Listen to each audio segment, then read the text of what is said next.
Ready பண்ணும் சுற்றிக்கிடுவா.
பின்னாடி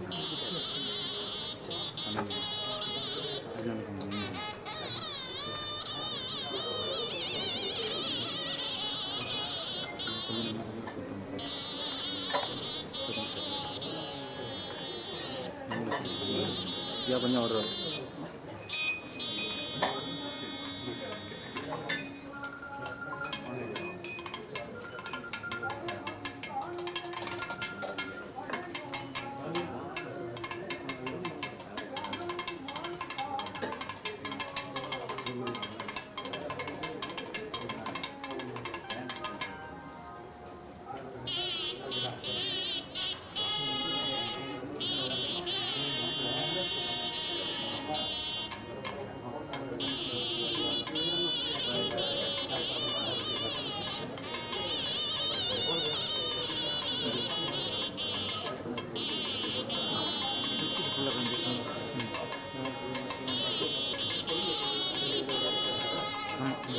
நல்லவங்க சாப்பிட்றத பேசுகிறேன்.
மறுத்துருங்க அந்த பக்கம் ஃபோட்டோ ஒரு பக்கம் அந்த ஒரு பக்கம் தான் விஷயம்.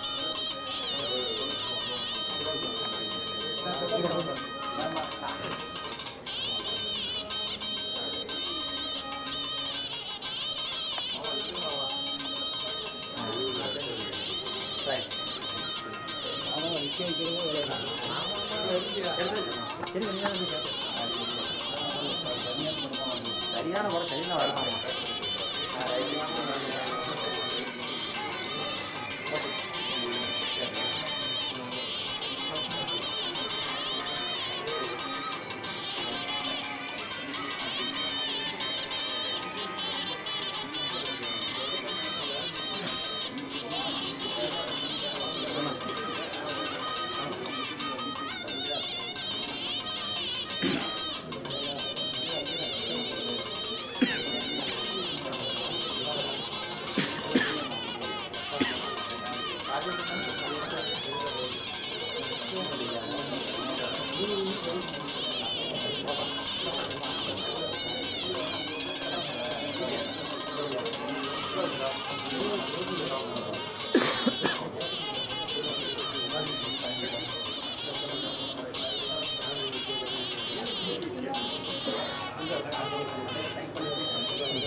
சவுப்பாக இருக்கும்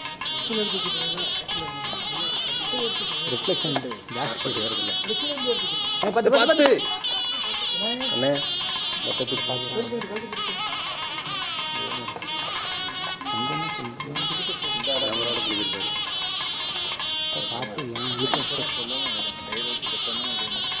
இல்லை 3 இடத்துக்கு விட்டு ஓட வேண்டி இருக்குல்ல.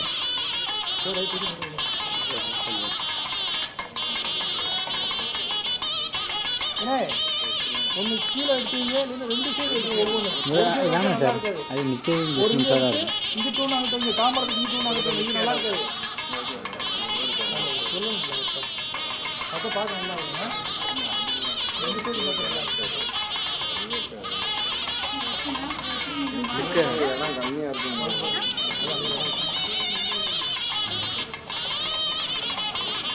நிற்கிறது தான் ஈஸியாக.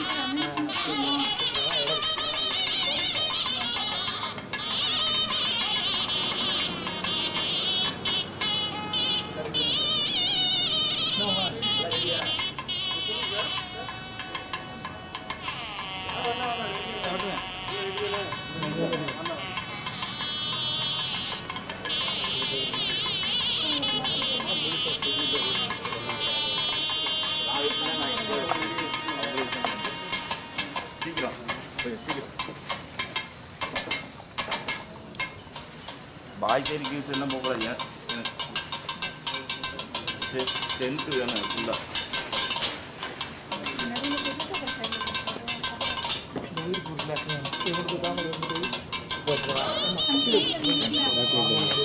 கீழே வச்சுருக்கேன், மேலே வச்சு அதுக்குள்ளே இருக்கா?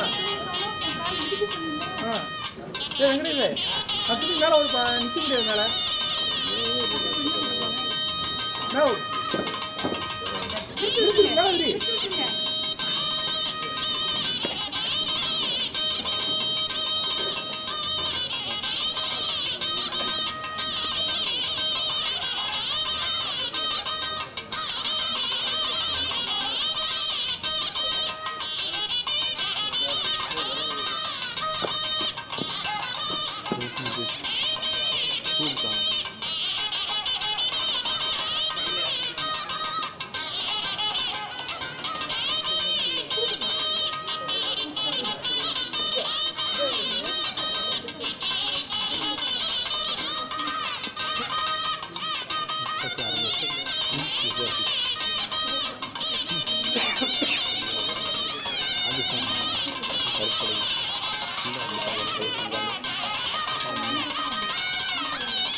லைட்டை பார்த்தா என்ன ஸ்க்ரீன் ஒரு முடியாது.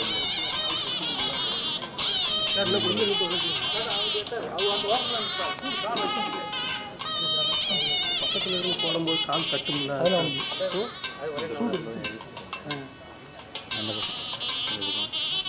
துணி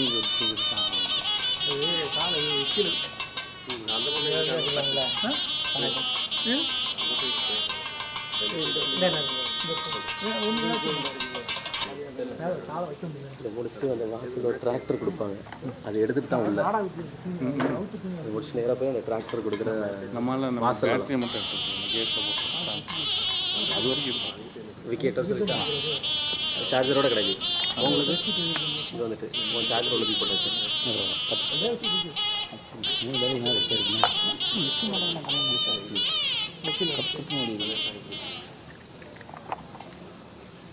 நம்ம ஆளுங்க பாயம் போகணும். அங்கே போயிட்டாங்களா? முடிச்சோன்னு அங்கே போகிறாங்க. ரயில்வே ஸ்டேஷன் 12 மணிக்கு பண்ணிக்கணும். அந்த காலைக்கலாம் அங்கே 12 மணி அங்கே போகணும்.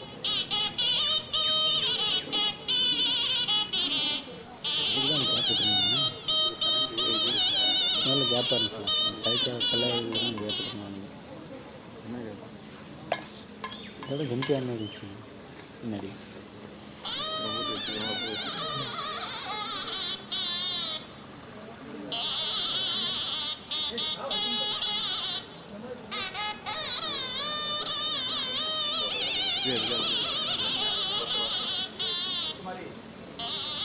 ஃப்ரீஸ் தான் பண்ணிட்டு சார் கல்வி செஞ்சுருக்காங்க.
சரி, அதில் சின்ன தட்டு எடுத்துட்டு அவங்க கையில் விட்டு அப்படி போட்டுட்டு அப்படி கீழே இருக்கு.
கும்பிட்ற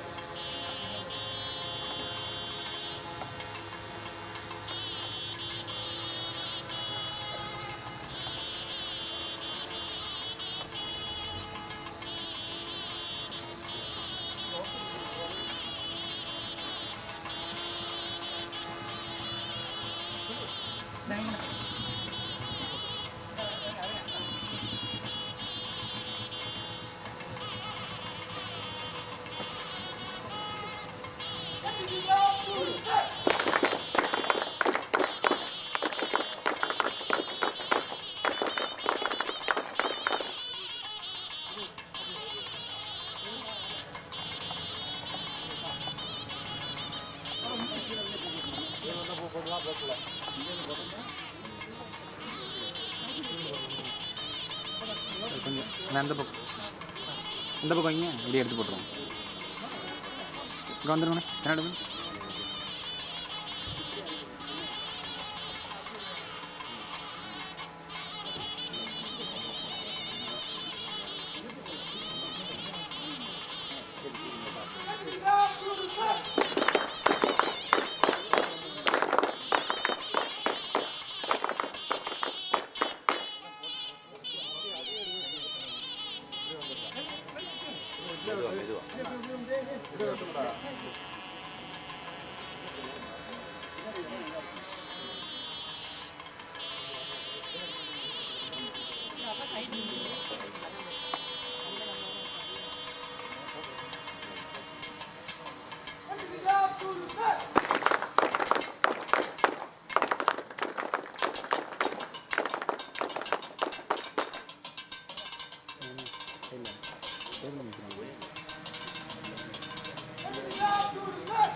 கும்பிட்ட மாதிரி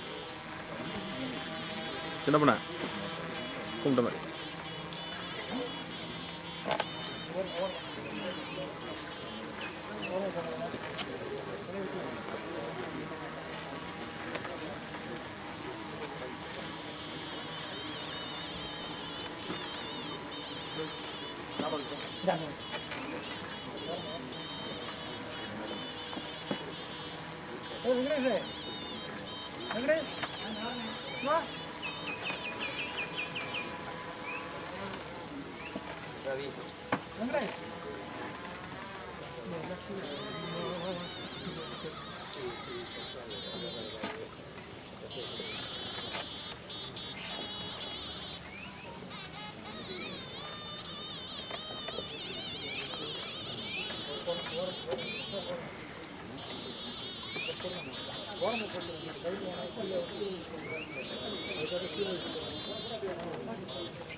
கீழே அப்படியே கீழே இங்கிருந்து போட சொல்லி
motivated in the years to come. Hearty welcome to Achaia Consortium and Institutions family on this beautiful morning to celebrate their Founders Day. A grateful heart is a beginning of greatness. It is an expression of humility. It is a foundation of development of virtues such as prayers, faith, courage, contentment, happiness, love and well-being. By the way, all are requested to stand for the prayer song.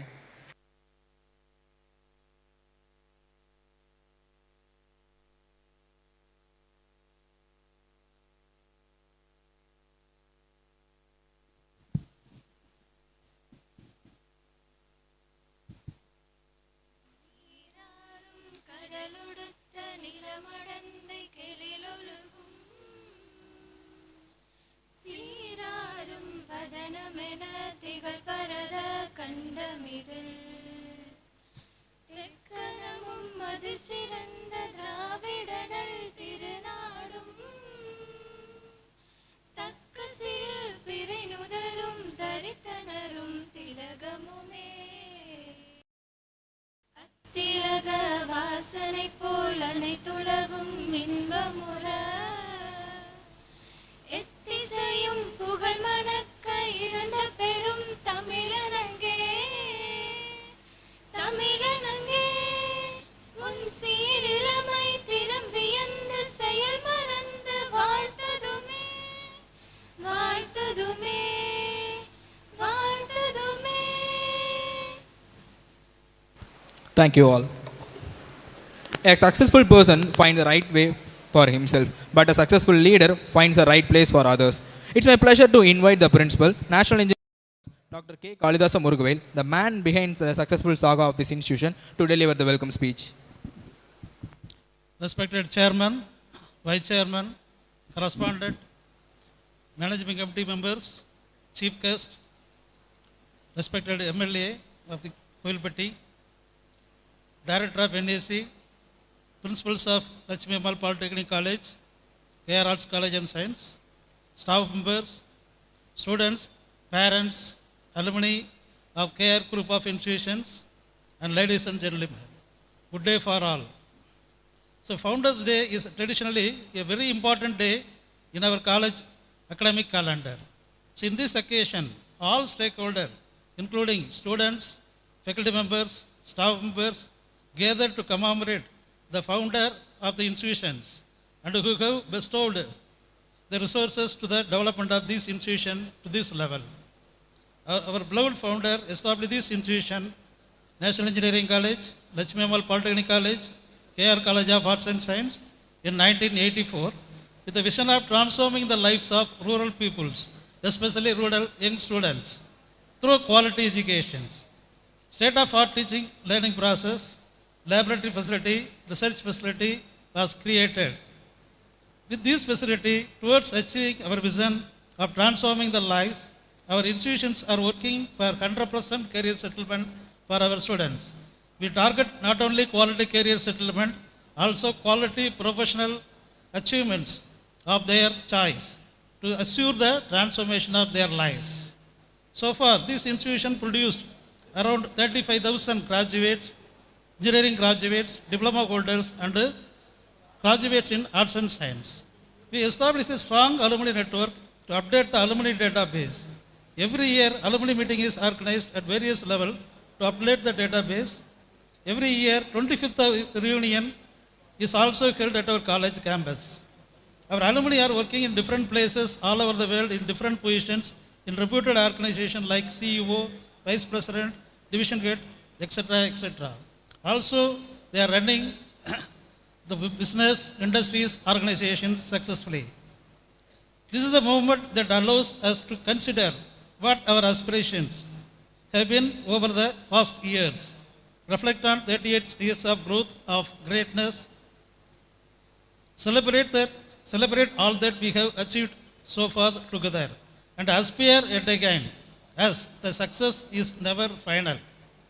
So in this special occasion, on behalf of Chairman, Vice Chairman, Correspondent, Managing Committee Member, Director, Principals of LAPC, KRIC, I welcome Padma Bhushan, Mr. R.V. Perumal, former Director, ISRO, Bangalore, who is going to deliver the Founders Day special lecture on growth of satellite launch vehicles in ISRO. Next, I welcome the Honorable MLA Kadambur Raju for this occasion. Next, I welcome the trust lawyer, auditors, and other management guests, press media for this program. Next, I welcome the HODs, deans, COE, all faculty members and other non-teaching members of National Engineering College, LIPC, and KRAC who are attending this program from their institution through physically and online. Next, I welcome all the students, alumni of NEC, LIPC, KRAC who are participating in this program and watching the event through live stream. I welcome all parents, well-wishers, and all other stakeholders who are all participating through live stream. Once again, I welcome you all for this program. Thank you.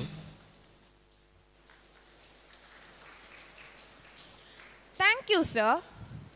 வானில் ஜொலிக்கும் சூரியனைப் போல் வாழ்க்கையின் மதிப்பு இன்னதென அறிந்து தனக்கென வாழாமல் பிறர் வாழ தம் வாழ்நாள் முழுதும் தமது கிராமப்புற மக்கள் மேம்பட அரும்பாடுபட்டு தொழில் சாம்ராஜ்யங்களையும் கல்வி நிலையங்களையும் கட்டமைத்து எங்கள் மனதில் என்றும் நிலைத்து வாழும் தங்களின் வழியில் எங்களின் பயணம் என்றென்றும் தங்கள் புகழ் காக்கும். By this way, I would like to call upon the personal secretary to the principal, Professor of Mathematics, Dr. S. Ramamurthy, to orate up.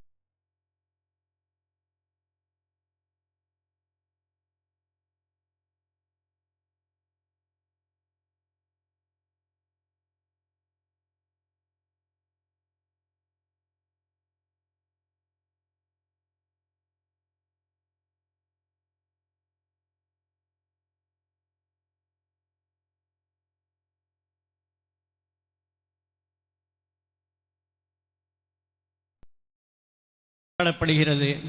இந்த வேளையில் அந்த மாமனிதரிடம் நான் கண்ட உயர் பண்புகளை உங்களோடு பகிர்ந்து கொள்ள வந்துள்ளேன். வெளிநாட்டில் ஈட்டிய செல்வங்களை வைத்து 1984 லக்ஷ்மி அம்மாள் பாலிடெக்னிக் மற்றும் நேஷனல் பொறியியற் கல்லூரி என்ற 2 கல்வி நிறுவனங்களை தொடங்கினார். அந்த கல்வி நிறுவனங்களுக்குள் பாடம் கற்பிக்க தகுதியான ஆசிரியர்களையும் நியமித்தார். அந்த ஆசிரியர்களில் முதல் ஆசிரியராக நான் இந்த பணியில் 1984 வந்து சேர்ந்தேன்.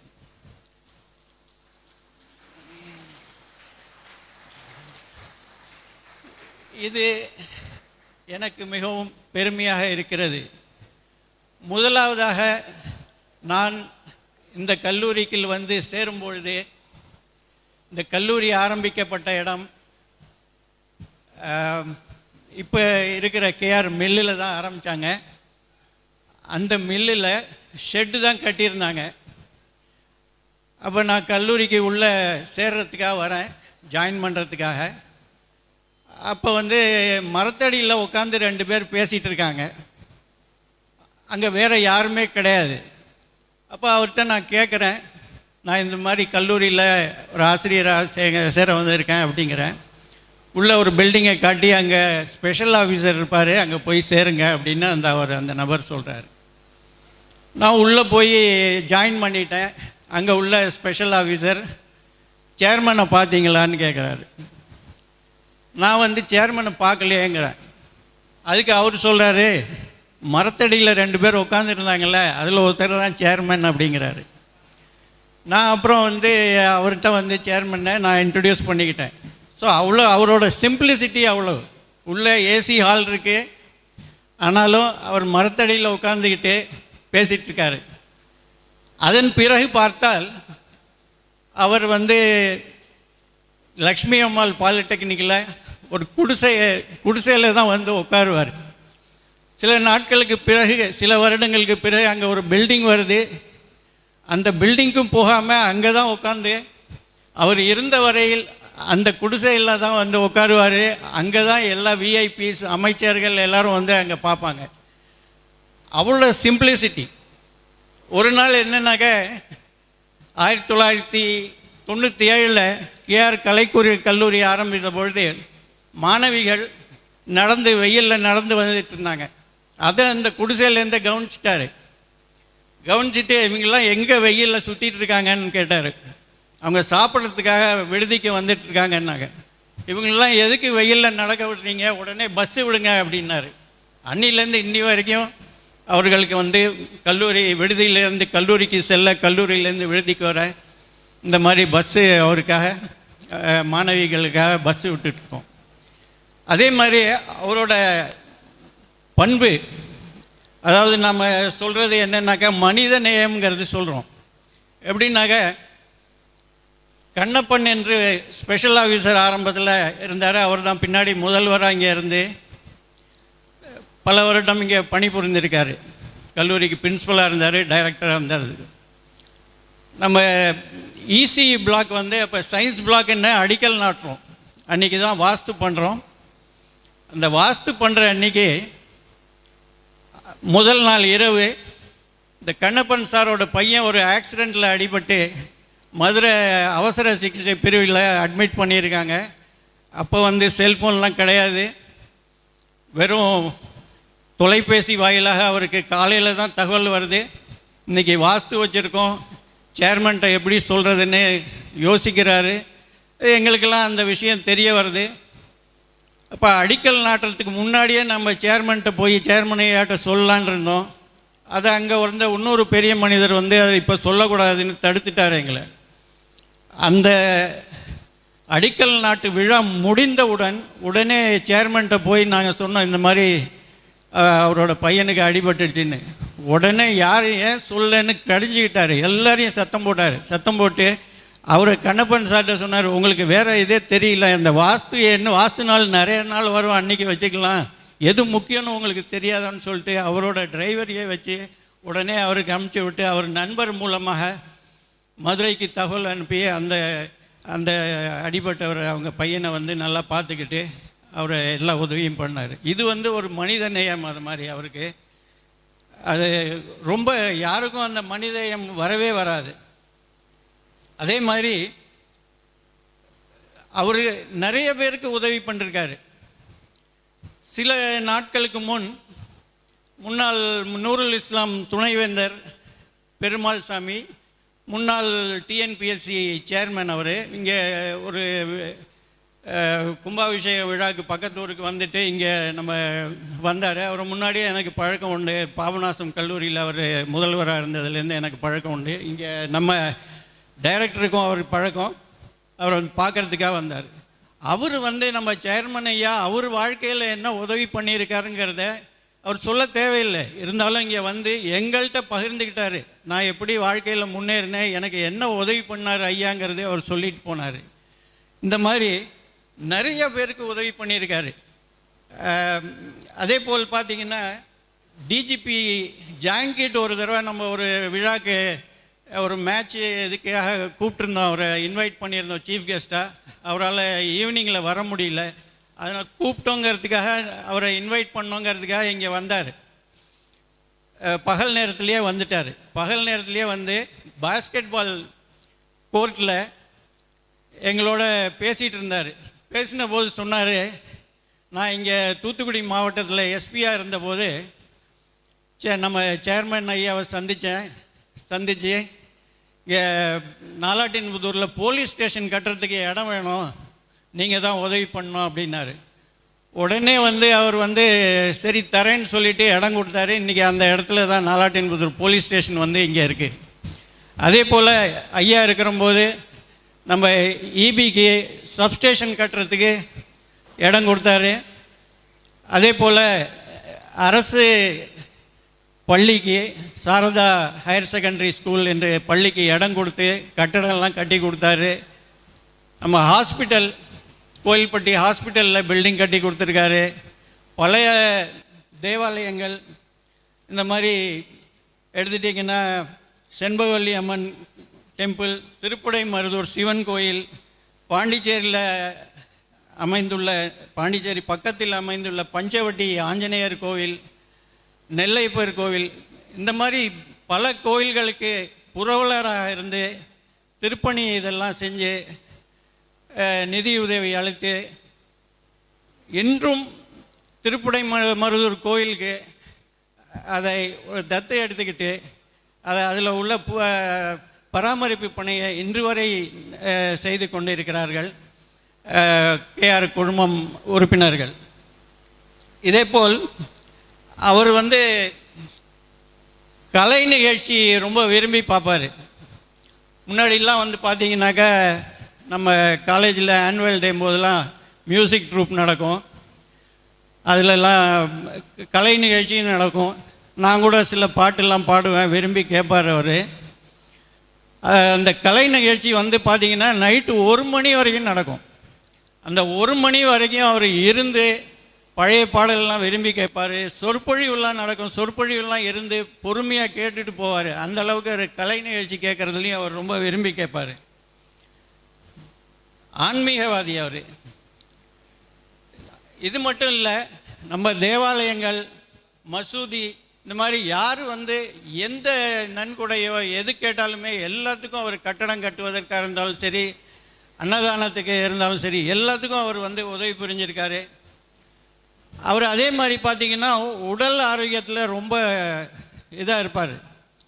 டெய்லி காலையில் 5 கிலோமீட்டர் 6 கிலோமீட்டர் முண்டாசு கட்டிக்கிட்டு நடந்து போவார். நம்ம தினத்தந்தி நிருபர் தமிழரசன்ட்ட கேட்டிங்கன்னா சொல்லுவார், அவருக்கு ஈடு கொடுக்க முடியாமல் பின்னாடியே ஓடிட்டு இருப்பார். அவர் சொல்லி தான் இது எனக்கு தெரியும். நகைச்சுவையாக ரொம்ப பேசுவார். அவர் நண்பர்கள்லாம் இருக்கிற போது அவரோட ரொம்ப நகைச்சுவையாக பேசுவார். எங்கிட்டையும் சில சமயம் பேசியிருக்காரு. அதில் ஒரு சாம்பிள் உங்களுக்காக சொல்கிறேன். அவர் ஒவ்வொரு வருடம் மே மாதம் அவர் ஊரில் பொங்கல் நிகழ்ச்சி நடக்கும். மதிய சாப்பாடு அசைவ சாப்பாடு. அதுக்கு முன்னாடி இருக்கிற டைரக்டர் சொக்கலிங்கம் சார்கிட்ட அவர் ஒரு ஆட்சிக்குழு இது மீட்டிங் முடிஞ்ச உடனே அவர் மத்தியானம் லஞ்சுக்கு வந்துருங்க சார் அப்படின்னு சொல்லி இன்வைட் பண்ணார். அவர் என்னன்னாக்கா சாரை கூப்பிடலையான்னு என்கிட்ட காமிச்சார், என்ன காமிச்சார். உடனே அவர், என்ன சாமி சாப்பிட வரீங்களா அப்படின்னு கேட்டார். அவருக்கு தெரியும் நான் வெஜிடேரியன்னு தெரியும், என்னை எப்போவுமே சாருன்னு தான் கூப்பிடுவார். ஆனால் அன்றைக்கி மட்டும் என்ன சாமி சாப்பிட வரீங்களா அப்படின்னு சொல்லிட்டு, இந்த சாமி அதெல்லாம் சாப்பிடாது, அதுக்கு வேறு சாமியெல்லாம் இருக்காங்க அப்படின்ட்டு போனார். ஸோ இந்த மாதிரி வேடிக்கையாகவும் பேசுவார். அவர் எல்லாம் எப்போவுமே சைவ சாப்பாடு தான் விரும்பி சாப்பிடுவார். அதுலேயும் அவருக்கு வெண்டைக்காய்னா ரொம்ப பிடிக்கும். அவர் எப்போ சமைக்கிற போது எப்போவுமே வெண்டைக்காய் பொரியல், வெண்டைக்காயில் ஏதாவது கூட்டு ஏதாவது செஞ்சு வைப்பாங்க. இன்று விருந்துக்கு கூட நாங்கள் அதை வெண்டைக்காயை செய்ய சொல்லியிருக்கோம் அவர் நினைவாக. இந்த ஆவணி மாதம் எடுத்துட்டிங்கன்னா, இந்த பௌர்ணமியிலேருந்து அமாவாசை வரக்குள்ள காலகட்டம் என்ன சொல்லுதுனாக்கா, இதை மகாலய பட்சம் என்று அழைக்கப்படுகிறது. இந்த மகாலய பட்சத்தில் எல்லாரும் முன்னோர்களுக்கு வழிபாடு செய்வாங்க. முன்னோர்களுக்கு வழிபாடு செய்து அன்னதானம் எல்லாம் வழங்குவாங்க. கர்ணன் மகாபாரதத்தில் எல்லா விதமான தானங்கள்லாம் செஞ்சுருக்காங்க. ஆனால் இந்த அன்னதானம் மட்டும் இன்னி வரைக்கும் செஞ்சதே கிடையாது. மகாபாரதத்தில் அவர் உயிரோடு இருக்கிற வரையும் அன்னதானம் செஞ்சதே கிடையாது. அவர் மகாபாரதத்தில் விழுந்த பிறகு சொர்க்கத்துக்கு போகிறாரு. அங்கே பார்த்தாக்கா சொர்க்கத்தில் அவருக்கு மட்டும் பசி எடுக்குது. அப்போ குரு பிரகஸ்பதியிடம் கேட்குறாரு, என்ன எனக்கு மட்டும் பசிக்குது, என்ன செய்கிறதுன்னு தெரியலன்னு கேட்குறாரு. அங்கே சொர்க்கத்தில் போனவங்களுக்கு பசியே எடுக்காது, என்ன செய்கிறதுன்னு கேட்குறாரு. அதுக்கு பிரகஸ்பதி குரு சொல்கிறாரு, உன் ஆள்காட்டி விரலை வாயில் வைத்துக்கொள் என்று சொல்கிறார். அது ஆள்காட்டி விரலை கர்ணன் வாயில் வச்சுக்கிறாரு. உடனே பசி நின்று விடுகிறது. அது எடுத்தவுடன் சில நேரத்துக்கு பிறகு மீண்டும் பசி எடுக்கிறது. இது எதனால் என்று கேட்குறாரு. அப்போ தான் பிரகஸ்பதி குரு சொல்கிறாரு, நீங்கள் எல்லா விதமான தானம் இதெல்லாம் தர்மம்லாம் செஞ்சுருக்கீங்க, ஆனால் அன்னதானம் செய்யலை. அதனால தான். ஆனால் ஒருத்தர் உங்கள்கிட்ட சாப்பாடு கேட்டார், வேணும்னு சொல்லிட்டு அன்னதானம் கேட்டார், ஆனால் நீங்கள் கொடுக்கல. ஆனால் உங்கள் ஆள்காட்டி விரலால் நீங்கள் அன்னதானம் எங்கே போடப்படுகிறது என்கிறதை சுற்றி காட்டியிருக்கீங்க. அதனால் அந்த பலன் உங்கள் ஆள்காட்டி விரலில் இருக்கிறது என்று சொன்னார். அதன் பிறகு கர்ணன் யமதர்மராஜிடம் கேட்டுவிட்டு இந்த மகாலயபட்ச காலங்களில் பூமிக்கு அன்னதானங்கள் செய்து பிறகு சொர்க்கத்துக்கு சென்றார் என்று ஒரு புராணங்கள் சொல்லுகிறது. நமது சேர்மன் ஐயா அவர்கள் அவர் இருக்கும்போதே பல ஆண்டு காலம் அன்னதானம் செய்திருக்கிறார்.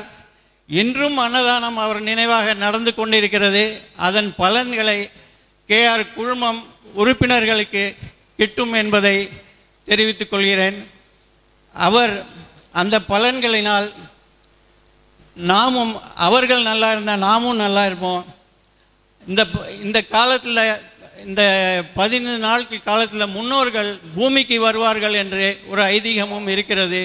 இன்று நமது சேர்மன் ஐயா வந்து நம்மளோட நிலையாக இருக்க சிலையாக வந்துள்ளார் என்பதை தெரிவித்துக் கொண்டு விடைபெறுகிறேன். நன்றி, வணக்கம். Thank you, sir. A leader is the one who knows the way, goes the way, and shows the way. With great honor and respect, I invite the Director, National Engineering College, Dr. S. Shanmugavel, for the presidential address. Very good morning to all of you. Respected chief guest of today's function, Padma Bhushan, Dr. R.V. Perumal, former director, ISRO, Bangalore. Honorable Chairman, respected Vice Chairman, the correspondent, the secretary, members of the trustee of our college, respected principals of KR education institutions, invited guests, the family members of our management, dear students, distinguished press and media, and ladies and gentlemen.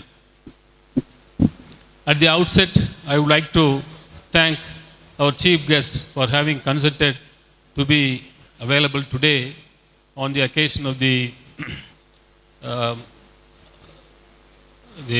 Founders' Day celebration of our chairman. And he accepted readily to come over here to deliver a talk on the growth of satellite launch vehicles in ISRO.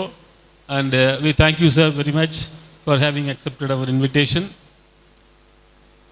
And we have all assembled here to rededicate ourselves to carry forward the grand vision of our chairman of transforming lives through technical education with human values. All of us know that our founder chairman has spent his hard-earned money, time, effort, and skills for the public good, so that the life of other people the quality of life will improve. And we are all enjoying the fruits of such a philanthropic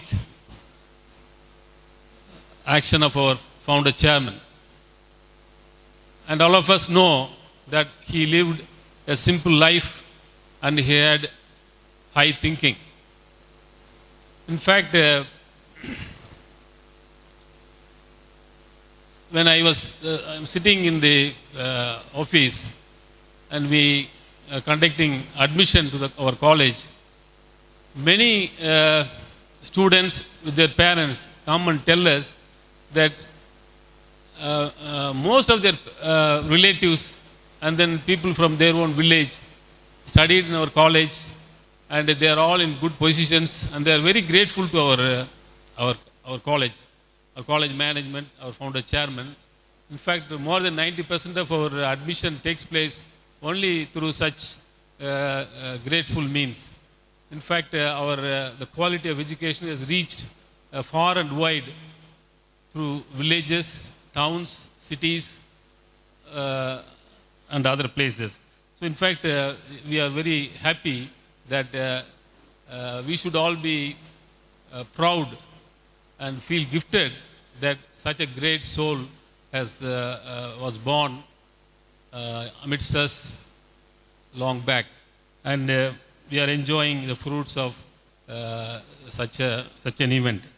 So in fact, uh, on this day, let us take a resolve that we will carry forward the visionary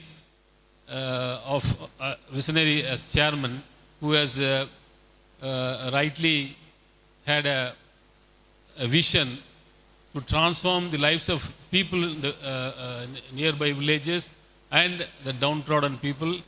And he has seen to it that the fees that is charged for the providing the education is as minimum as possible, so that nobody will find it difficult to carry on with their higher studies. And even today, this is what is the condition in our college, and we are all happy that such a situation is prevailing in our college. So with these few words, I once again thank all of you for coming over here for on the occasion of the Founders Day celebration, and I thank our chief guest for having accepted our invitation, and I wish every one of you all the very best. Thank you very much. Thank you, sir, for your kind words. If your actions inspire others to dream more, learn more, do more, and become more, you are a leader, who is none other than our chief guest of today. To introduce our chief guest, I would like to invite Dr. S. Madhivannan, the principal, KR College of Arts and Science. Good afternoon to all, gathered physically and virtually to celebrate the 86th birth anniversary of our founder chairman, Thiru K. Ramasamy Ayya. It is my privilege, and I feel it as a great honor to have this opportunity to introduce the today's chief guest, Dr. Ramanujam Varadaraja Perumal, former director of ISRO. When I see his remarkable and truly outstanding profile, I would like to recollect the famous quote of Mr. Kofi Annan, former Secretary General of United Nations. Knowledge is power, information is liberating, education is premise of progress in every society, in every family. I could correlate this quote to Dr. R.V. Perumal's profile. The strength of Dr. R.V. Perumal is his education at the pioneered institutions like Elagappa Chettiar College of Engineering and Technology and Indian Institute of Science, Bangalore. By the learnings from the renowned institutions, Dr. R.V. Perumal joined the prestigious National Research and Development Organization, ISRO. He has acclaimed various positions in the National Space Agency as Deputy Head, Structural Engineering Division during 1980s. Dr. Perumal took over as a Project Director of Geosynchronized Launch Vehicle MK2 in 1996 and led the team culminating in its successful launch in the year 2001 in its first attempt itself. GSLV MK2 is the first launch vehicle of ISRO to fly a cryogenic stage. Dr. Perumal served as an Associate Director Projects at Vikram Sarabhai Space Center, Trivandrum, and he was the in charge of overall technical and financial management of all launch vehicle projects of ISRO during the period May 2001 to October 2004. From 2004, Sri R.V. Perumal served as Director, Liquid Propulsion System Center, ISRO, and was very active in promoting ISRO industry tie-ups, including generating guidelines for international collaborations till his superannuation in 2007. Since then, he has been very active as a consultant for startups and industries in the area of aerospace technology. Further to add a feather to his cap, he is serving as a distinguished and honorary professor of ISRO for the past 15 years. It is the high time to mention a few of his awards towards his enduring service in the field of aeronautical service. Aeronautical Society of India Award for rockets and related technologies in the year 1994. H.K. Frodia Award for Excellence in Science and Technology in the year 2001. Padma Bhushan for Science and Technology in the year 2002.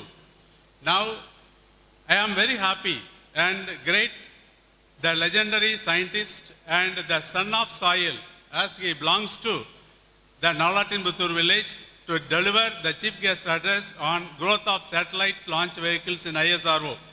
Let me conclude my task of introducing the guest of this day by quoting the great words of Dr. APJ Abdul Kalam, former President of India and distinguished scientist. Thinking is the capital, enterprise is the way, hard work is the solution. And I hope the budding researchers and the young minds will cherish and relish the inputs to be given by Sri Padma Bhushan R.V. Perumal. Thank you all for providing this valuable opportunity. Thank you. Have a nice day. Thank you, sir. As a gesture of love, we invite our beloved Vice Chairman, Thiru K.R. Krishnamurthy, to honor the chief guest with a token of love.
Thank you, sir. To be inspired is great, but to be an inspiration is an honor. Here is the most awaited moment for the gathering. With great respect, I invite our eminent speaker, former director, ISRO Bangalore, Padma Bhushan Dr. R.V. Perumal, to enrich our knowledge with his intellectual words. Okay.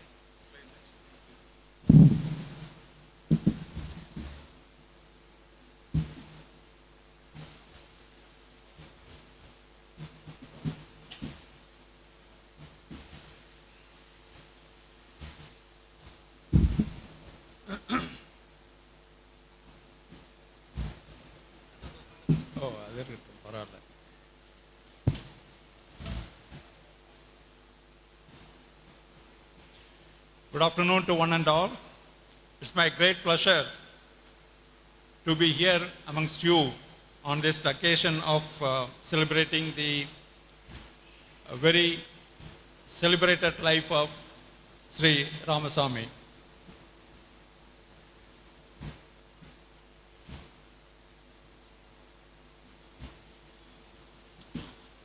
I don't think I will be able to add in detail to what Professor Ramamurthy has already spoken. Honestly, I don't have very great direct exposure to Sri Ramasamy.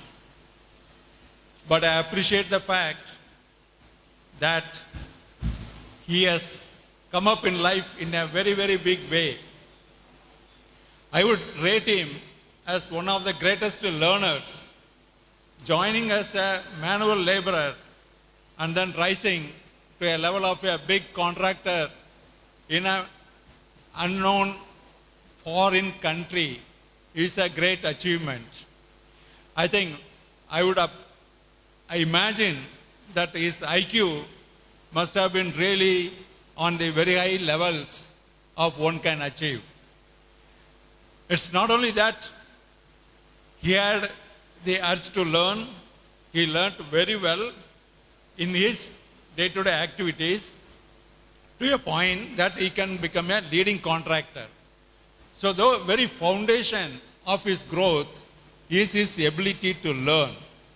And that is one lesson I would urge all of you as students and later as you will become employees and entrepreneurs to take to your heart and then practice it every day over your entire career. It gives me great pleasure once again to be here because I think this is the third occasion I am here to deliver a lecture. And as Dr. Madhivanan said, I am a son of the soil. I am a native of Nalatinputtur, though I got educated totally in Thoothukudi in the schooling and later at Karaikudi and Bangalore. But one thing I have common with Sri Ramasamy is the urge to learn. In fact, I say that my significant growth in ISRO was because of my interest in learning right from the day I joined ISRO and trying to get into ever becoming more and more competent to discharge my duties. So the learning, particularly for engineers, is not till you leave the college. Actually, your learning starts once you leave the college and join the job. The college gives you a foundation. It doesn't give you the actual experience or the knowledge required for executing any particular job. That you will pick up as you get into the job and start learning. So once again, I will urge that all of you must take it to your heart that you must be a student throughout your life to succeed in your life. Then with these few words, I just want to start my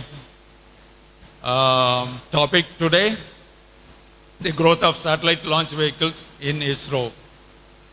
I think you had a lecture by Sri Sivadanu Pillai who talked about the future technologies.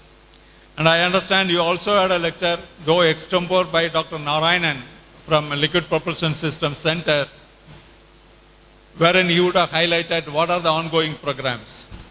So what I want to say, therefore, is what is the history? How did we come to this level wherein ISRO having very good launch vehicles in the arena of space technology?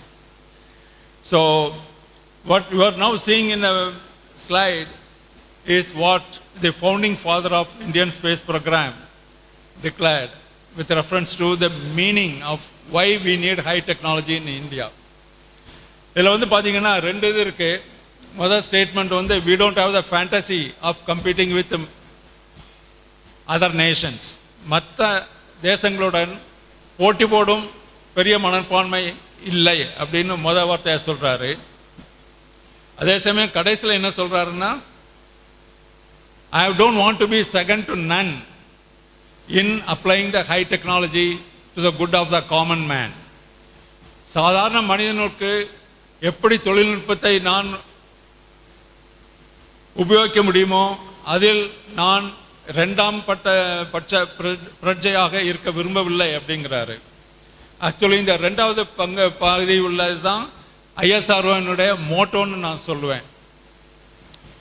எதில் எடுத்தாலும் ISRO உலகத்தில் ரெண்டாம் பட்சமாக இருக்க விருப்பப்படவில்லை. அது முதல்ல என்ன ஆரம்ப முதலே அது வந்து ஒரு கொள்கையாக இருந்தது. So let me get into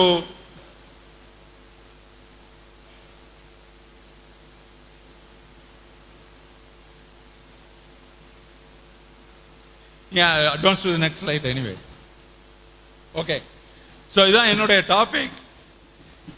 நான் சொன்ன மாதிரி இந்த பழைய எப்படி நாங்கள் முதல்லேருந்து ஆரம்பித்து என்னெல்லாம் கஷ்டப்பட்டு எப்படி வளர்த்தோம் அப்படிங்கிற பற்றி பேச போகிறோம் இப்போ. ஓகே, இந்த ஸ்லைடில் பார்த்தீங்கன்னா சின்ன ராக்கெட்டில் எப்படி ஆரம்பித்தோம், கடைசியில் இன்னைக்கு எங்கே இருக்கிறோம் அப்படின்னு. முதல்ல பண்ண ராக்கெட் வந்து 75 மில்லிமீட்டர் டயமீட்டர். அதனுடைய மொத்த எடை 40 கிலோகிராம் கூட கிடையாது. ஆனால் இன்னைக்கு 4000 கிலோகிராம விண்வெளிக்கு அனுப்பக்கூடிய GSLV Mark 3ங்கிற ஒரு ராக்கெட்டை ஐஎஸ்ஆர்ஓ உண்டாக்கியிருக்கு. இது எப்படி முடிஞ்சது? இதில் ஒரு விசேஷம் என்னன்னா, ஐஎஸ்ஆர்ஓவில் சேர்ந்த எல்லாருக்கும் ராக்கெட் சேர்ற வரைக்கும் ராக்கெட்டை பற்றி எதுவுமே தெரியாது. சேர்ந்தப்புறம் தான் ராக்கெட்டை என்னன்னு பார்க்குறோம், அதை எப்படி பண்ணணும்னு யோசிக்கிறோம், அதை எவ்வளோக்காக முயற்சி செய்கிறோம், அதை வெற்றிகரமாக முடிக்கிறோம். அது எப்படி முடிஞ்சது? மறுபடியும் எல்லாரும் படிக்கணும் படிக்கணும் படிக்கணும். அது எப்படி செய்கிறது, எங்கேருந்து என்ன லிட்ரேச்சரில் என்ன தகவல் இருக்குது, அதை படிப்போம், அதுபடி செய்வோம் அப்படிங்கிற ஒரு துணிச்சல். அந்த துணிச்சல் தான் இன்னைக்கு இத்தனை ராக்கெட்டையும் செய்ய வச்சிருக்கிறது.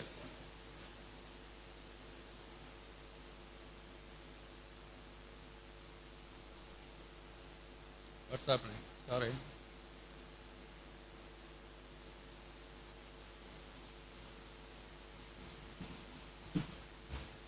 Okay.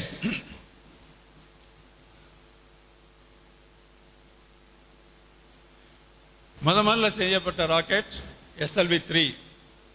இந்த SLV-3 ப்ராஜெக்ட் டைரக்டர் தான் பிற்காலத்தில் ஜனாதிபதியான டாக்டர் APJ அப்துல் கலாம்.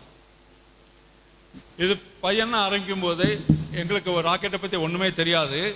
அதனால் நாசா, அமெரிக்காவில் உள்ள நாசா நிலையம் ஏற்படுத்திய ஸ்கவுட் என்கிற ஒரு ராக்கெட்டை மாடலாக வச்சுக்கிட்டு அதே மாடலில் நம்ம ஒரு ராக்கெட் பண்ணுவோன்னு செய்ய ஆரம்பித்தோம், சரிங்களா? ஆனால் அது உடனே எல்லாம் காப்பின்னு சொல்ல முடியாது. ஏன்னா எங்களுக்கு ஒன்றும் தகவல் ஒன்றும் கிடையாது. லிட்ரேச்சரில் ஆர்டிகல்ஸ் இருக்கும், ஸ்கவுட் இப்படி பண்ணுது அப்படி பண்ணுது அப்படின்னு. அதனுடைய மூலமாக அதனை படித்து தெரிஞ்சுக்கிட்டு நாங்களாகவே யோசித்து சில இதெல்லாம் ரொம்ப வித்தியாசமாக பண்ணோம். ஸ்கவுட்லேருந்து அந்த ஸ்கவுட் ராக்கெட்டை வச்சு பண்ணுறதுனால ஒரு கிட்டத்தட்ட 10 வருஷம், 70 ஆரம்பித்தது, 80 தான் வெற்றிகரமாக ராக்கெட்டை செலுத்த முடிஞ்சது.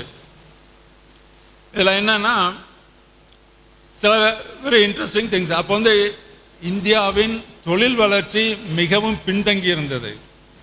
அப்போ பின்தங்கி இருக்கிற இந்த இண்டஸ்ட்ரியல் பேக்ரவுண்டை வச்சுக்கிட்டு எப்படி ஒரு ஹைடெக் ராக்கெட் பண்ணுறதுங்கிறது தான் எங்களுடைய சேலஞ்சாக இருந்தது, apart from technology development it self. So இப்போ ஒரு ஞாபகம் இருக்குது, ஒரு இந்தியாவில் எங்கெங்கே என்னென்ன இருக்கோ அங்கே அந்த ஊரில் போய் அந்த பார்ட்டை செய்ய ஆரம்பித்தோம்.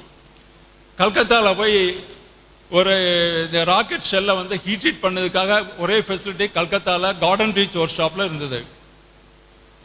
ஸோ அப்படி போய் பண்ணும்போது கரெக்டாக அந்த சைஸுக்கு தான் அந்த ஃபர்னஸ் இருந்தது.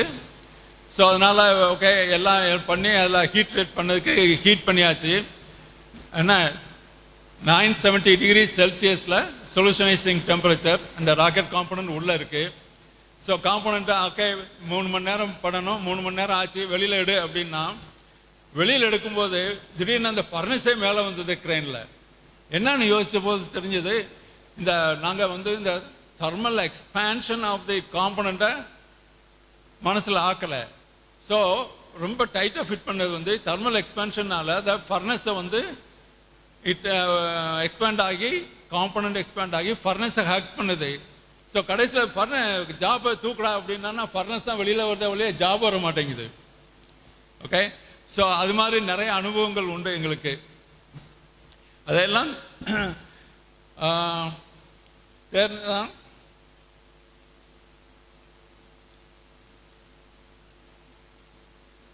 Am I going back?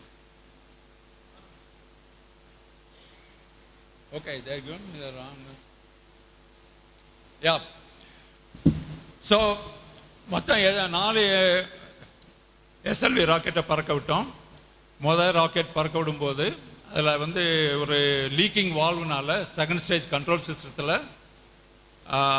அதனுடைய ப்ரொப்பலண்ட் எல்லாம் கீழே லீக் ஆகி லான்ச் பேட்லேயே லீக் ஆகிடுச்சு. இது எங்களுக்கு தெரியாமலேயும் லான்ச் பண்ணோம். லான்ச் பண்ணதுனால அது ஃபெயிலியர் ஆகிடுச்சு. அப்புறம் தான் 2வது ராக்கெட் பண்ணி இதெல்லாம் கரெக்ட் பண்ணி 2வது ராக்கெட் சக்ஸஸ்ஃபுல்லாக அனுப்புனாங்க. ஸோ இதை பற்றி டாக்டர் கலாம் பேசும்போது முக்கியமான ஒரு தகவலை அவர் சொல்லுவார். அப்போ சேர்மனுடைய இஸ்ரோனுடைய சேர்மனாக இருந்தவர் டாக்டர் ப்ரொஃபஸர் சதீஷ் தவன் இது ஃபெயில் ஆன உடனே சொன்னார், நீ கலாம் ப்ரெஸ் மீட்டுக்கு போனோம், நீ ஒன்றும் வர வேண்டாம், நான் போய்க்கிறேன் அப்படின்னாரு. அவரே போய் ஏமாப்பா ஃபெயில் ஆயிடுச்சு, நான் தான் அதுக்கு காரணம் அப்படின்னு சொன்னார். அதே சமயம் ரெண்டாவது தடவை விடும்போது SLV E2 அது சக்ஸஸ்ஃபுல்லாக போச்சு. அப்போ தவன் சொன்னார், கலாம் நீ போய் ப்ரெஸ் கான்ஃபரன்ஸுக்கு போ, நான் வரல அப்படின்னாரு. அதைத்தான் கலாம் எப்பவும் காட்டுவார். யார் சிறந்த லீடர்னா சதீஷ் தவன் தான் லீடர், ஏன்னா அவர் இது மாதிரி பண்ணினார் அப்படின்னு. இது ஒரு கிட்டத்தட்ட என்ன சொல்றது, ஒரு மிகவும் போற்றக்கூடிய லீடர்ஷிப்பினுடைய ஒரு உதாரணம். SLVலேருந்து நாங்கள் ASLVக்கு போனோம். ASLVயில் வந்து அகைன் என்ன ஐடியானா, டெவலப் மோர் டெக்னாலஜிஸ் அப்படின்னு. SLV வந்து ரொம்ப சிம்பிள் ராக்கெட்டு, நம்ம ரொம்ப காம்ப்ளிகேட்டட் ராக்கெட்டாக ஒன்று பண்ணுவோம் அப்படின்னு சொல்லிட்டு இந்த ASLV ப்ரோக்ராம் ஆரம்பிக்கப்பட்டது.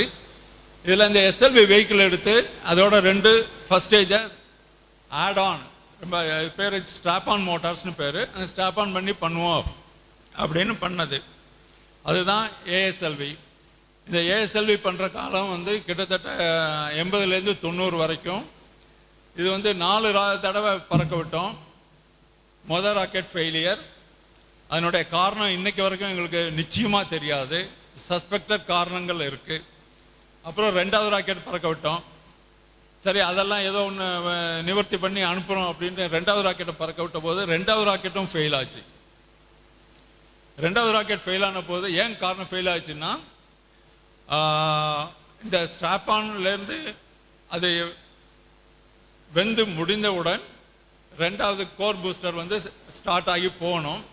ஆனால் தெர் வாஸ் அன்எக்ஸ்பெக்டட்லி இந்த ஸ்ட்ராப்பான் பூஸ்டர்ஸ் 2மே வந்து எக்ஸ்பெக்டட் டயத்தை விட 1 செகண்ட் முன்னால் பர்ன் அவுட் ஆயிடுச்சு. அதனுடைய யூட்டிலிட்டி நின்று போச்சு. So with the result for 1 second there was no control on the rocket. 1 செகண்டுக்கு எங்களால் அந்த ராக்கெட்டை கண்ட்ரோல் பண்ண முடியல. அந்த 1 செகண்டில் இந்த rocket failed. So even though the second stage வந்து கோர் பூஸ்டர் வந்து ஆன் ஆகி வந்தாலும் அதனால் கண்ட்ரோலுக்கு கொண்டு வர முடியல. Then the vehicle broke into pieces. So this is a very important lesson. இந்த ராக்கெட்டில் 1 செகண்ட் வந்து ரொம்ப பெரிய டைம்னு நீங்கள் எடுத்துக்கூடாது. Even 100 millisecond if you fail, the rocket will get into the Bay of Bengal. So that's a என்ன சொல்றது, I mean ரொம்ப டிஃபிகல்ட்டான situation in the rocketry. So 3rd and 4th rockets were successful. இப்போ என்ன சொல்ற, இப்போ வந்து டாக்டர் சதீஷ் தவன் மறுபடியும் சேர்மனாக இருந்தார். அவர் சொல்கிறத இங்கே கேட்கணும். ஏன்னா ஆமாப்பா நாங்கள் மிஸ்டேக் பண்ணுறோம். ஏன் மிஸ்டேக் பண்ணுறோம்? நாங்கள் பெரிய காரியத்தை துணிஞ்சு செய்கிறோம். அது மாதிரி செய்யும்போது மிஸ்டேக் வர்றது சாதாரணம். அந்த மிஸ்டேக்காக நாங்கள் பெரிய காரியத்தை செய்யாமல் நிறுத்த போகிறதில்லை, நாங்கள் செய்வோம், வெற்றிகரமாக முடிப்போம் அப்படிங்கிறது தான் அவருடைய ஸ்டேட்மெண்ட்டு. இதுதான் ISROவில் வந்து எல்லா இடத்துலையும் நான் பார்த்துருக்கேன். ஒரு சிஸ்டம் எடுத்து வரும்போது ஃபெயில் ஆகும். ஃபெயில் ஆச்சுன்னா நீயா நானான்னு எல்லாம் காரணம் காட்டிகிட்டு இருக்க மாட்டோம். ஃபெயில் ஆச்சா காரணத்தை கண்டுபிடி, அதை சரி பண்ணு, அடுத்த ஸ்டேஜுக்கு அடுத்த டெஸ்ட்டுக்கு போ. அதனால தான் இன்றைக்கி இஸ்ரோ முன்னேறுது. மற்ற இது மாதிரி ஆஹா ஃபெயில் ஆச்சு உடனே என்கொயரி கமிட்டி போடு, அந்த ஜோலி கிடையாது. ஃபெயில் ஆச்சுன்னா எஸ் கண்டுபிடிக்கணும். கண்டுபிடிச்சிட்டு எவனால் ஃபெயில் ஆச்சுங்கிற கேள்வியே யாரும் கேட்க மாட்டாங்க. இவன் தப்பு பண்ணான் அந்த சொல்லே வராது ISROவில். ஆச்சா எல்லாரும் தான் இருக்கோம், எல்லாரும் தான் தப்பு பண்ணோம், அவன் மட்டுமா தப்பு பண்ணான், அவன் தப்பு பண்ணான்னு நம்ம வேடிக்கை தானே பார்த்துட்டு இருந்தோம். நானும் தான் அப்போ இந்த இதில் தப்பு பண்ணியிருக்கேன். அதனால் எந்த தப்பு எப்போ எந்த ஒரு தனி மனிதனையும் ISROவில் கையை காட்ட மாட்டவும் அந்த அந்த இதே கிடையாது. அதாவது வந்து என்ன சொல்லுது, DNA ஆர் ISROவில் DNAல அந்த இதே கிடையாது. அதனால தான் நாங்கள் எப்போவும் துணிஞ்சு எது வேணாலும் செய்யலாம், முன்னேறலாம். ஃபெயிலானா ஓகே, எவனோ என்னை வேலையை விட்டு டிஸ்மிஸ் பண்ணி அனுப்ப மாட்டான். ஏன்னா ஃபெயில் ஆகிறது சகஜம். நீ ஒரு காரியத்தை பண்ணுறியா அதில் நீ தோக்கலாம். ஆனால் அதனால் தோற்றதுனால அடுத்தாப்புல நீ ட்ரை பண்ண மாட்டேன்னா நிற்கக்கூடாது, அது போயிட்டே இருக்கணும். அதுதான் ISROடைய பிரின்சிபல். ஓகே, இதே காலகட்டத்தில் தான் PSLV ராக்கெட்டினுடைய டிசைன்ஸ் ஆரம்பமானது. SLV ASLV எல்லாம் 1 meter diameter. Okay, I mean the size wise very manageable size. ஆனால் பிஎஸ்எல்வின்னு ஆரம்பிக்கும் போது அந்த 1 மீட்டர் டயமீட்டர் ராக்கெட் எல்லாம் வச்சுக்கிட்டு நீங்கள் 1000 கிலோவை விண்வெளிக்கு அனுப்ப முடியாது. So it has to be world standard world size rockets. Okay, generally இதனுடைய டயமீட்டர் வந்து 3 மீட்டர், என்னோட உயரம் வந்து 42 மீட்டர், என்னோட வெயிட் வந்து 400 tons. அந்த ராக்கெட்டை we were trying to make. Okay, இதில் என்ன பிரச்சனை? அகைன் ஜஸ்ட் லைக் எஸ்எல்வி டயத்தில் எஸ்எல்வி பண்ணதுக்கு எப்படி இண்டஸ்ட்ரியல் இன்ஃப்ராஸ்ட்ரக்சர் இல்லையோ அதே மாதிரி நாங்கள் வந்து பிஎஸ்எல்வி பண்ணும்போது 3 மீட்டர் டயமீட்டர் பண்ணக்கூடிய எந்த விதமான இன்ஃப்ராஸ்ட்ரக்சரும் இந்தியா இண்டஸ்ட்ரீஸில் இல்லாமல் இருந்தது. அதுதான் ஒரு பெரிய லிமிட்டேஷன். இதை எப்படி பண்ணுறது அப்படிங்கிறது தான் எங்களுடைய முக்கிய சேலஞ்சாக இருந்தது. ரெண்டாவது வந்து எல்லாமே hi tech. We are trying for example இந்த 15 series 6 ஸ்டீல்ங்கிறது வந்து லோ அலாய் கார்பன் ஸ்டீல், அதை வச்சு தான் எஸ்எல்வி பண்ணோம். அந்த கார்பன் ஸ்டீலை வச்சு பிஎஸ்எல்வி பண்ண முடியாது. We need super alloys. For example the booster motor case is made of maraging steel. It is 4 times as strong as the ordinary steel. அதுக்குன்னு சில கேரக்டரிஸ்டிக்ஸ் வருது. It is what is called fracture sensitive, fracture prone material. அதில் வந்து ஒரு crack இருக்குதுன்னா பட்டுன்னு வெடிச்சிரும். So ரெண்டாவது அந்த மெட்டீரியல் இந்தியாவில் கிடையாது. மூணாவது அது ஃபேப்ரிகேஷன் டெக்னாலஜி கிடையாது. ஸோ இந்தியாவில் வந்து நீ ராக்கெட் பண்ணுறன்னா ஒரு இண்டஸ்ட்ரியில் போய் ஆர்டர் பண்ண முடியாது. நீ மெட்டல் மேக்கிங்லேருந்து ஆரம்பித்து மெட்டல் மேக்கிங் அதை ஷீட்டு பிளேட்டு ரிங்ஸாக கன்வெர்ட் பண்ணி அதில் வந்து வெல்டிங்னா வெல்டிங் டெக்னாலஜியை டெவலப் பண்ணி அதில் வந்து என்டிடி பண்ணணும்னா இது வந்து fracture critical. It cannot tolerate more than 3 mm by 1 mm defect. So அதுக்காக என்டிடி டெக்னிக்ஸை டெவலப் பண்ணி இதெல்லாம் அதுக்கப்புறம் இண்டஸ்ட்ரி இதை பண்ணதுக்கு இண்டஸ்ட்ரியில் இன்ஃப்ராஸ்ட்ரக்சர் டெவலப் பண்ணி இவ்வளவும் பண்ணினா தான் இந்தியாவில் ராக்கெட் பண்ண முடியும் அப்படிங்கிற ஒரு நிலையில் நாங்கள் பிஎஸ்எல்வி பண்ணினோம். ஸோ ரெண்டாவது வந்து okay we went of course technology wise we improved. We went to all digital electronics and super alloys maraging steel titanium alloy இதெல்லாம் உபயோகித்து வந்து the motor cases and systems were built and everywhere we developed facilities. இன்னைக்கு கிட்டத்தட்ட இஸ்ரோனுடைய investment in industry is of the order of 1000 crores. ஏன் invest பண்ணியிருக்கோம்? பண்ணால் தான் ராக்கெட்டை இந்தியாவில் பண்ண முடியும். அதனால் ஒருத்தர் இண்டஸ்ட்ரியில் ஒரு ஃபெசிலிட்டி இல்லையா, நீ கவலையே படாத, நான் பணம் தரேன், நீ அதை உண்டாக்கு. அதுதான் இந்திய இஸ்ரோனுடைய அப்ரோச். ஸோ எங்கெங்கே ஃபெசிலிட்டிஸ் இல்லையோ அங்கெல்லாம் ஃபெசிலிட்டிஸை உண்டாக்கி அதன் மூலம் இந்த ராக்கெட் ஹார்ட்வேரை நாங்கள் பண்ணி முன்னேறி இருக்கோம். இது வந்து பிஎஸ்எல்வி உங்களுக்கு தெரியும். Of course, it's an operation launch vehicle. It's going on. The மொதல் 3 rocket லான்ச்சுக்கு I was the vehicle director and also the mission director. So இந்த 3 என்னுடைய நேரடி பொறுப்பில் லான்ச் பண்ண வேண்டிய அவசியம் நான் பண்ணினேன் அப்படின்னு சொல்லணும். ரெண்டாவதாக இப்போ வந்து பிஎஸ்எல்வி 53 வரைக்கும் பறந்துருக்கு. பிஎஸ்எல்வி C-54 இப்போ already on the launch bad. So இன்னும் 1 மாதத்துக்குள்ள அதுவும் கூட பறக்கும். Anyway, PSLV is considered one of the most reliable launch vehicle in the world and it is also the cheapest. So we get a lot of payloads from various countries to launch from India. Of course, முதல் launch வந்து 800 kg payload. ஆனால் today in the full scope PSLV can carry 1800 kg. That means அன்னையில் ஆரம்பித்து இன்னைக்கு வந்து 1000 kg பேலோட increase பண்ணியிருக்கோம் on the PSLV itself by incremental improvement. That is another very fantastic achievement of ISRO.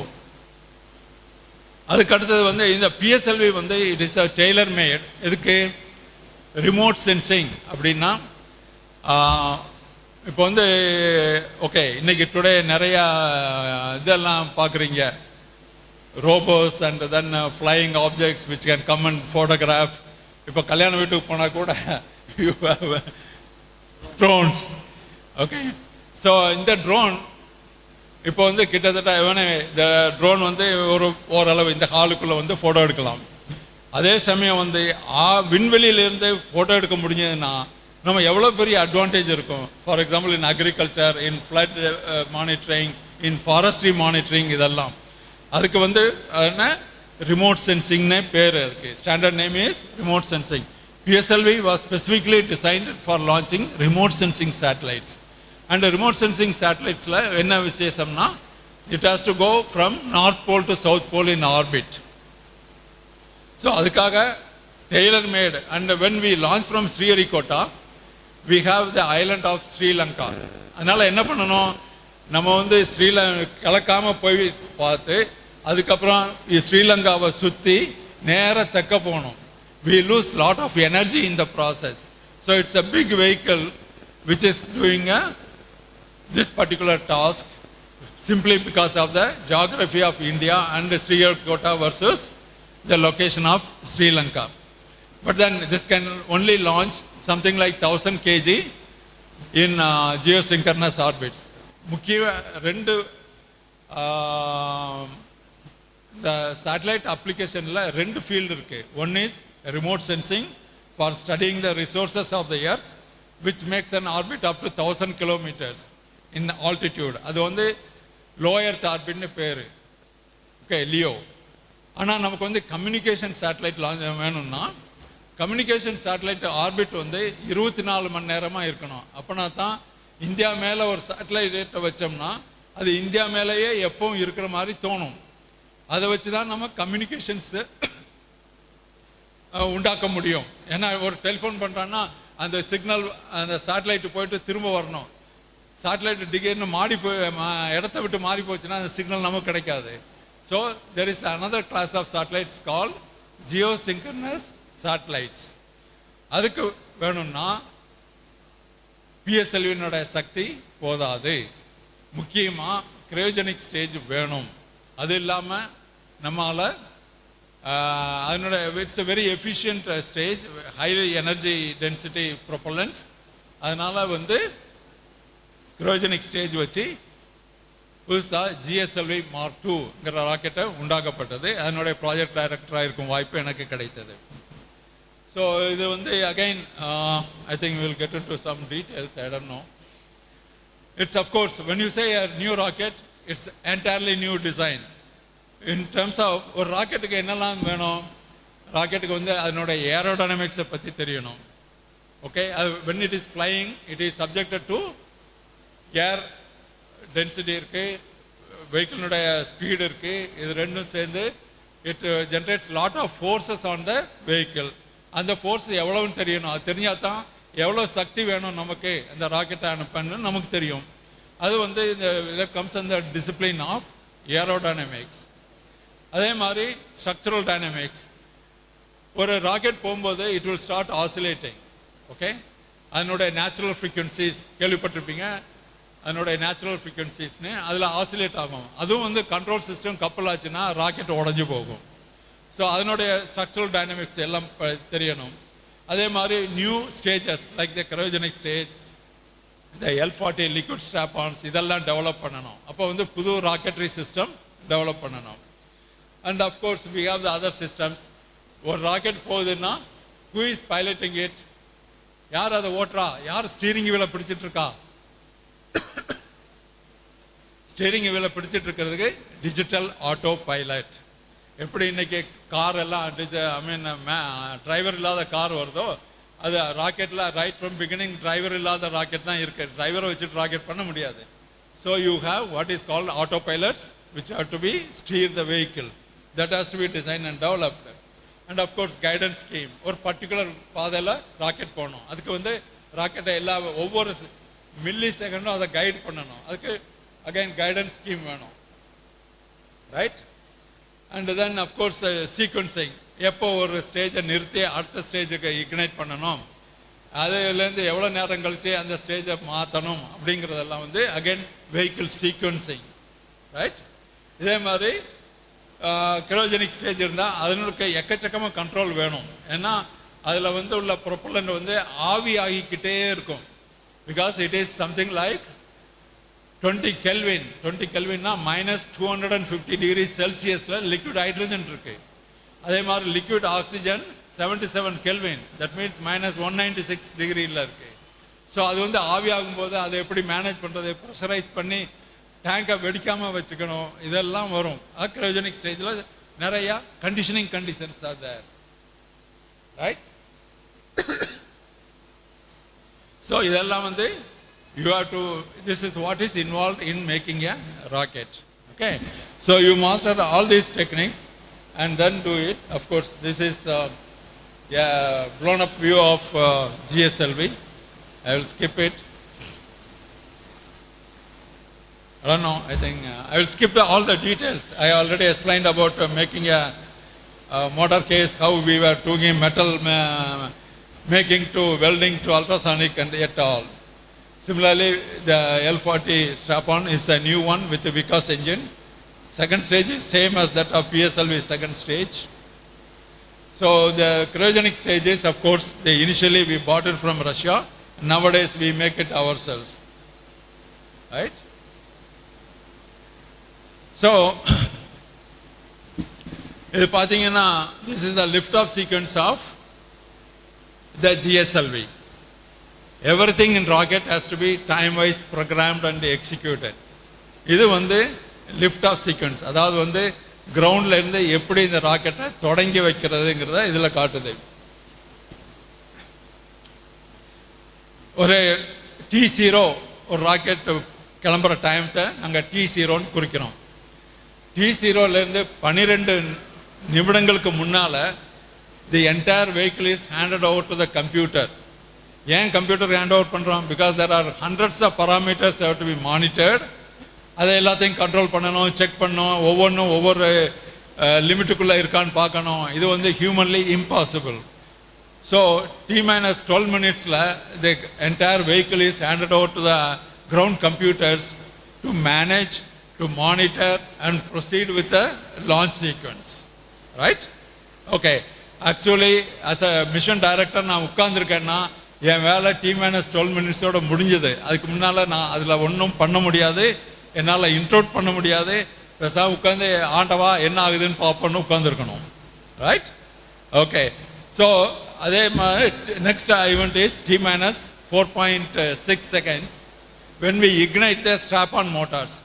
இந்த liquid மோட்டாரில் ஒரு advantage என்னென்னா, அதை like a car engine you can switch on and switch off. So T-4.6 seconds you ignite the strap-ons and start monitoring the performance of the engine. It's very important. And the engine சரியாக work பண்ணலன்னா we can stop the countdown and save the vehicle instead of launching and then losing the vehicle. So 4.6 seconds முன்னாலேயே ignite பண்ணி கடைசி 1 second we will keep on monitoring the performance of the liquid stages. If everything is okay at T0, the core motor வந்து solid motor, அதை ignite பண்ணால் ஒன்றுமே பண்ண முடியாது.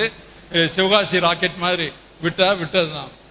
So core motor will be ignited, the vehicle will lift off and start following its trajectory. Actually in the first launch என்னாச்சு, one of the strap-on motors வந்து it didn't develop the required thrustனா சக்தி, உந்து சக்தி. அதே மாதிரி அது வந்து we will monitor through the pressure, என்ன operating pressure இருக்குன்னு monitor பண்ணுறோம். மானிட்டர் பண்ணும்போது first it showed that one liquid strap-on is not performing as per spec. So we are seeing that and it is watching, the countdown is proceeding after noting that. So as per the program, T-0.1 second, 100 milliseconds before T0, ignition of the core booster, the computer stops the launch. Okay, so of course and the stop பண்ணோன்னே engines are shut down. But engine shut down பண்ணால் வால்வை மூடுறோம். ஆனால் valve மூடும்போது அந்த drain பைப்பில் கொஞ்சம் propellant இருக்கும். அந்த propellant எல்லாம் வெளியில் வருது. அது சீஷோரில் இருக்கும். சீ ப்ரீஸ்னால எல்லாமே வந்து ஒரு கார்னரில் கலெக்ட் ஆகுது. Then it caught fire. What caught fire? Remnant propellant வெளியில் வந்த ப்ரொப்பலண்ட் எல்லாம் தீப்பிடிச்சிருச்சு. தீப்பிடிச்சா ரெண்டாவது ராக்கெட் மேலே லான்ச் இன்சுலேஷன் பேட்ஸ் இருக்குது, தே ஆர் ஆல் பிளாஸ்டிக், அது எரிய ஆரம்பிச்சிருச்சு. தட் மீன்ஸ் at T0 நாங்கள் ராக்கெட்டை நிறுத்தினாலும் the entire rocket is on fire. Okay, so I mean it was real shock. we are all stuck. என்னடா அது திடீர்னு இது ராக்கெட் தீப்பிடிச்செறியுது, என்ன பண்ணுறதுன்னு தெரியாமல் முழிக்கிறோம். தென் அஃப்கோர்ஸ் ஐ மீன் தேவாதீனமாக I will say that as a mission director I collected my wits and called for the switching on all the fire hydrants on the launch pad. Fire hydrants will spray the vehicle with the water. We saved the vehicle and then we came back, analyzed என்ன ஆச்சுன்னு. ஒரு ராக்கெட்டில் ஒரு engine develop பண்ணல thrust அப்படின்னு. Then we analyzed and we decided to remove that stage and replace it. இதில் ஒரு விஷயம் என்னென்னா, என்னால் அந்த 21 நாளைக்குள்ளே அந்த ராக்கெட்டை மறுபடியும் லான்ச் பண்ணோம், இல்லைன்னா அது ஸ்கிராப். ஏன்னா எல்லா இடத்துலையும் ரப்பர் ஓரிங்ஸ் இருக்குது. இந்த ரப்பர் ஓரிங்ஸ் லிக்விட் ப்ரொபல்ஷன் சிஸ்டத்தில் ஒன்ஸ் லிக்விட் எக்ஸ்போஸ் ஆயிடுச்சுன்னா 20 நாளில் அது கரைஞ்சி வெளியில் வந்துடும். ஸோ அதனால் நான் 21 நாளைக்குள்ளே அந்த ராக்கெட்டை நான் மறுபடியும் அனுப்பி ஆகணும். ஓகே, அதுதான் அன்னைக்குள்ள கண்டிஷன். ஸோ அந்த 21 நாளைக்கு நீங்கள் இடைவிடாமல் வேலை செய்து அது 18 நாட்கள்லேயே மறுபடியும் ராக்கெட்டை சீரமைத்து நாங்கள் வெற்றிகரமாக அனுப்பினோம். அது வந்து இட்ஸ் பிக் அச்சீவ்மெண்ட். இதில் என்னென்னா, இந்த கிரையோஜெனிக் ஸ்டேஜ் ஆப்ரேஷன் எல்லாம் ரஷ்யன்ஸ் இருக்காங்க. There are something like 100 Russians. Okay, அவன் சொன்னான், நான் வந்து அந்த ராக்கெட் அன்னைக்கு ஷட் டவுன் ஆயிடுச்சு ஈவினிங் 4 o'clock. நான் நைட் இதெல்லாம் அனலைஸ் பண்ணிவிட்டு நைட்டு ராத்திரி 12 மணிக்கு I call for a meeting with the Russians. எல்லாம் வந்து உட்கார்ந்தாங்க. நான் உடனே சொன்னேன், இது மாதிரி ஆயிடுச்சு, எங்களுக்கு தெரியும் reason. we are going to launch it within 21 days அப்படின்னு. எனக்கு ஒரு பழக்கம் உண்டு, இந்த ரஷ்யாவோட ஆர்கியூ பண்ணும்போது அவங்க வெரி வெரி டஃப் பீப்புள். ரொம்ப சூடாக டிஸ்கஷன்ஸ் நடக்கும். ஓகே, அப்போ நடக்கும்போது நான் என்ன சில சமயம் அதை நிறுத்திட்டு நான் எந்திரிச்சு வெளியில் போவேன். வெளியில் போய் ஒரு சின்ன வாக்கிங் மாதிரி போயிட்டு மறுபடியும் வந்து உட்காருவேன். உட்காந்து ஒரு ஜோக் அடிப்பேன். ஏன் ஜோக் அடிக்கணும்னா அப்போ தான் டெம்பரேச்சர் கீழே வரும், மறுபடியும் மீனிங்ஃபுல்லாக டிஸ்கஸ் பண்ணலாம். ஸோ அந்த ரஷ்யன் டீமினுடைய லீடர் சொன்னார், mister Perumal, this is 12 o'clock in the night and as usual you are cutting a joke அப்படின்னாரு. இல்லையா, ஜோக் இல்லை, 21 நாளில் நான் லான்ச் பண்ணி காட்டுறேன் அப்படின்னு சொல்லிட்டு அடுத்தாப்புல என்னுடைய அசிஸ்டண்ட்டை கூப்பிட்டு போய் நீ அந்த ப்ரோக்ராமை என்னைக்கு எதை பண்ண போகிற, எப்படி 24 நாளைக்கு முன்னால் லான்ச் பண்ணுறேன்னு காட்டு அப்படின்னு. he started presenting the matter. Okay, அது மாதிரி 21 நாளைக்கு முன்னால் லான்ச் பண்ணும்போது the entire Russians were flabbergasted, surprised and then they said okay, India can do அப்படின்னு. that's the thing. ரைட்டுங்களா? ஸோ பொதுவாக பார்த்தீங்கன்னா இதுதான் ஒரு ஜிஎஸ்எல்வியினுடைய ட்ராஜெக்டரி. கிட்டத்தட்ட 0 வெலாசிட்டியில் ஆரம்பித்து 1200 செகண்டுக்குள்ளே it will launch put the satellite in space. இந்த 1200 செகண்டில் வெலாசிட்டி, அதாவது ஸ்பீடு 0 ஸ்பீட்லேருந்து 10.8 km/s ஸ்பீடு அதை எடுக்கும். எவ்வளவு? 10.8 கிலோமீட்டர் இன் 1000 செகண்டில். இதில் இன்னொரு விஷயம் என்னென்னா, அங்கே போய் லான்ச் பண்ணி அது பண்ணும்போது அந்த வெலாசிட்டி வந்து ±10 m/s இருக்கணும், இல்லைன்னா orbit will be very different. So 10,800 m/s வேகத்தில் எனக்கு கொடுக்கப்பட்ட லிமிட்டு 10 m/s. அதுதான் ராக்கெட்டினுடையது. என்ன சொல்றது, technology there involve.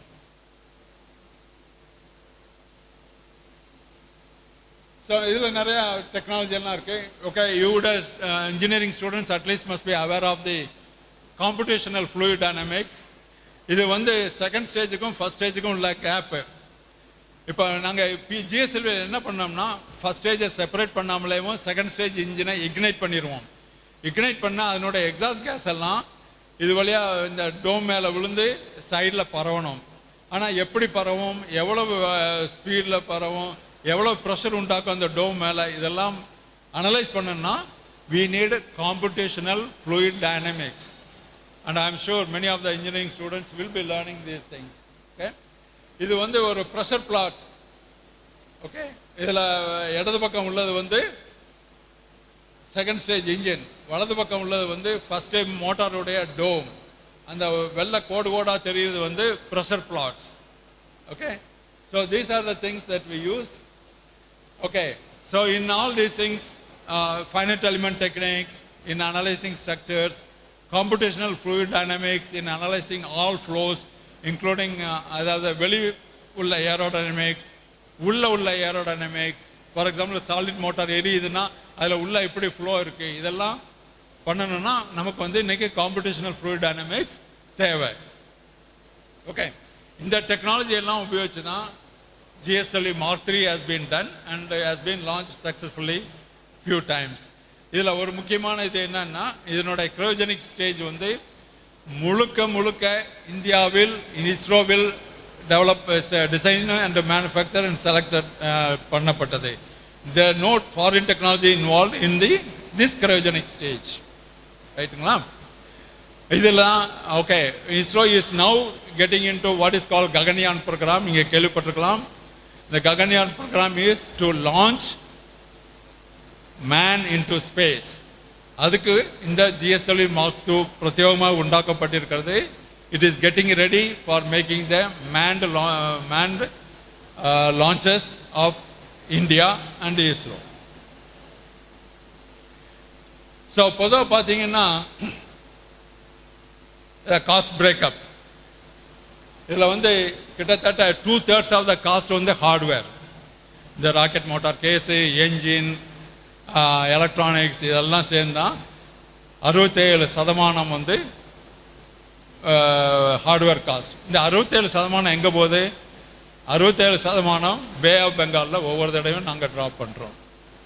So what people are talking about today is how to reuse the hardware. Okay, space shuttle ஆரம்பிச்சாங்க, ஆனால் அவங்க they couldn't do it. இஸ்ரோவில் இது வரைக்கும் பண்ணலை. ஆனால் புதுசாக வந்திருக்கிற சில space ventures, startups, particularly SpaceX, if you have followed, they are recovering the booster already. அவங்களுக்கு வந்து இந்த 67% காஸ்ட்டை சேவ் பண்ணிட்டான்னா அவன் மார்க்கெட்டில் அவனோட யார் போட்டி போட முடியும்? யாருமே போட்டி போட முடியாது. அவன் இன்னைக்கு உலகத்தில் யாருமே போட்டி போடாத ஒரு நிலைக்கு SpaceX கம்பெனி வந்திருக்குன்னா அவனுடைய recovery by which he is saving something like 50% of the cost is very important. ISRO will also be get into that. Okay. இனி ஸ்பேஸில் என்னதான் பண்ண போகிறீங்க அப்படின்னு கேட்கலாம் இல்லையா? ஒரு சாதாரண மனுஷன் ரோட்டில் போகிறவன்ட்ட கேட்டால் ஏன் ராக்கெட்டை துட்டெல்லாம் வேஸ்ட் பண்ணுறீங்கன்னு தான் கேட்பான். ஸோ அதில் என்னெல்லாம் பண்ண போகிறோம்? ஓகே, இதெல்லாம் கூட நடக்க போகிற சினாரியோ. முதல்ல பார்த்தீங்கன்னா இன்டர்நேஷ்னல் ஸ்பேஸ் ஸ்டேஷன் ISSன்னு கேள்விப்பட்டிருப்பீங்க. There are astronauts spending up to 6 months and all.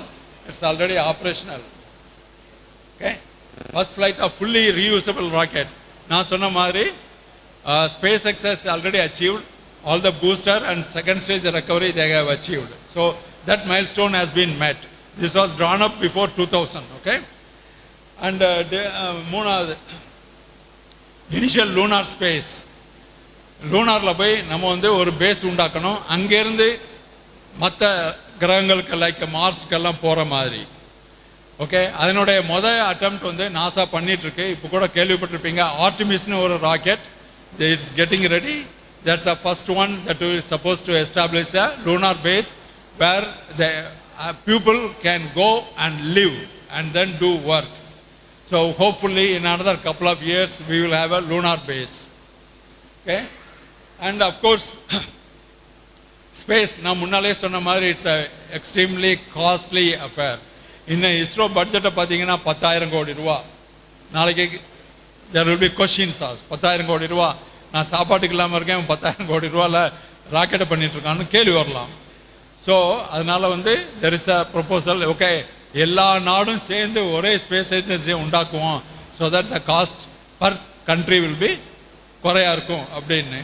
அது ஒரு இது எப்போ வரும்னு தெரியாது. ஏன்னா இப்போ ஒருத்தருக்கு ஒருத்தர் பேசிக்கிற நிலையிலேயே இல்லை. நான் ஒவ்வொரு கண்ட்ரியும். ரைட்டா? ஓகே. ரெண்டாவது, ஓகே, 1921 என்ன பண்ணணும்? நம்ம வந்து டூரிஸ்ட்டை அனுப்பணும். ஏன்னா ஸ்பேஸ் ஆஸ்ட்ரோனாட் மட்டும் போகிறோம், why can't the tourist fly? So already Jeff பேசோஸ்னு கேள்விப்பட்டிருப்பீங்க, அமேசானுடைய பாஸு. அவர் ராக்கெட் பண்ணி அவர் வந்து இப்போ டூரிஸ்டில் அனுப்பிட்டு இருக்காரு. Including one Indian lady who was working in Amazon has gone into space as a space tourist. Okay, the lunar base, obviously we will expand. It will be a large base where probably we will set up even a plan to go to other launch, கிரகங்களுக்கு போகிறதுக்கு. Okay, லூனாருக்கு ஏன் போகணும்? தேர் suppose to have a ஹீலியம்-3ங்கிற ஒரு element. அது வந்துன்னா including அதை வந்து nuclear fusion உபயோகிச்சு என்லெஸ் எனர்ஜி நமக்கு கிடைக்கும், சீப் எனர்ஜின்னு ஒரு ஐடியா இருக்குது. So that is what is required to be done. And of course the other thing, இப்போ வந்து நம்ம வந்து சோலார் பேனலை வச்சு பூமியில் ரினியூவபிள் எனர்ஜி உண்டாக்கிட்டு இருக்கோம். அதில் என்ன பிரச்சனை?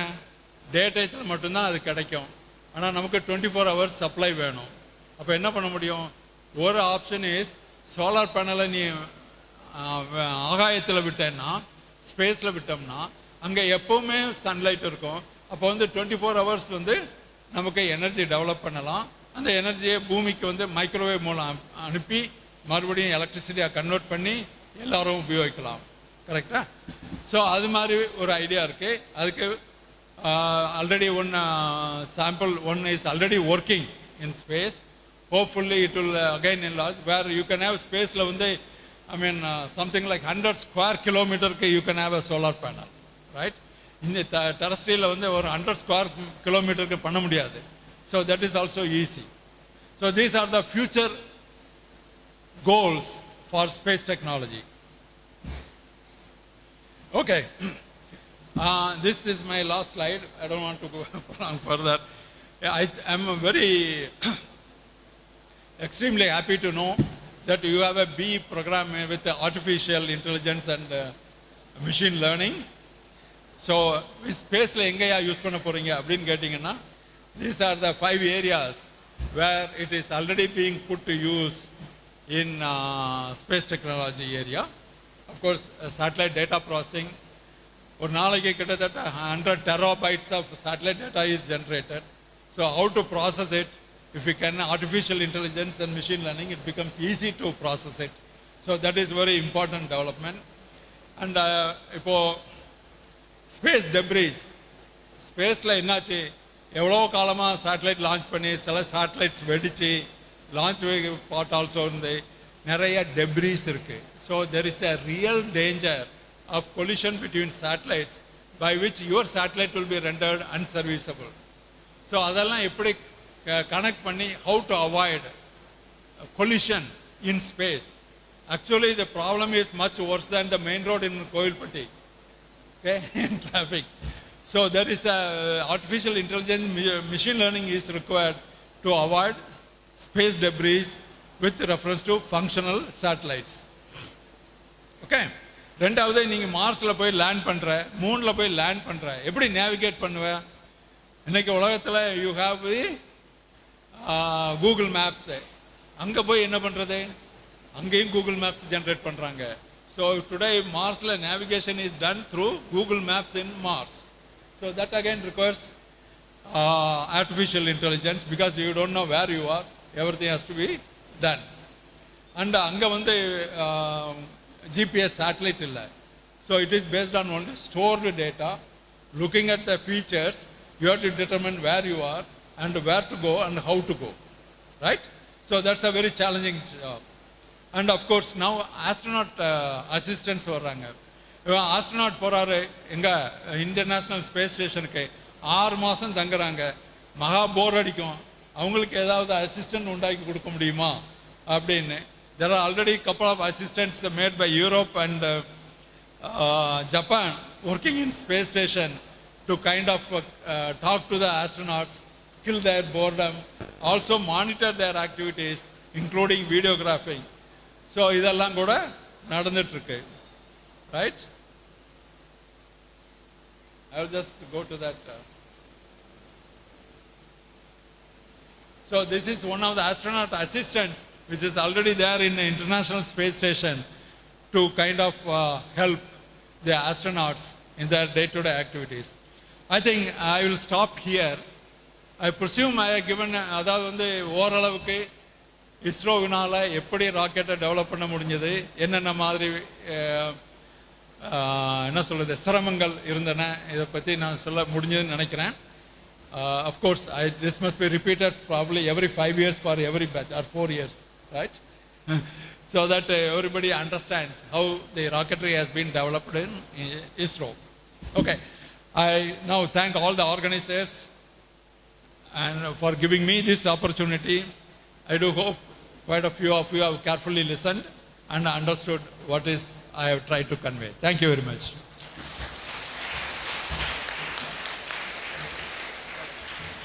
Thank you, sir, for your inspiring words and helping us to be more aware of the growth of the Indian Space Research Organization. It was not only the victory of ISRO, it was the victory of billion Indians. This is the moment to announce Kalvithanthai Thiru Ramasamy Memorial Merit Scholarships. Now we invite Professor, Head, Department of Computer Science Engineering, National Engineering College, Dr. V. Gomadi, to announce the scholarship. Please, ma'am. So very good afternoon to all of you. On the occasion of our Kalvithanthai Thiru Ramasamy Avargal Memorial Day, I am very proud to announce the Memorial Merit and Talent Scholarship for our KR Consortium. Let me speak few words about the commencement of the scholarship. Kalvithanthai Thiru Ramasamy Memorial Merit and Talent Scholarship schemes are announced in our NEC in accordance with our founder's vision. These scholarships are provided to fulfill the educational dreams of meritorious students, but they are socially and economically backward, who are striving for education from rural area, and they are having a dream on pursuing their higher education in our NEC. So in this vision, KR Memorial Merit Scholarship has been announced on 2 categories. Category 1, those who have above 190 cutoff and they are admitting to our NEC will get full fee waiver, and for category 2, those who have above 180 cutoff and admitting to our NEC will have full tuition fee waiver. And for our proud alumni, 5 marks have been relaxed on giving the awardee selection under the meritorial scholarship, merit scholarship on our institution. Similarly, for KR Memorial Talent Scholarship, every year our management has announced a talent hunt event called Pi Game. It is a Pi Game web developer contest which will be every year being conducted by our institution with an objective of identifying the right potential for extending this talent scholarship.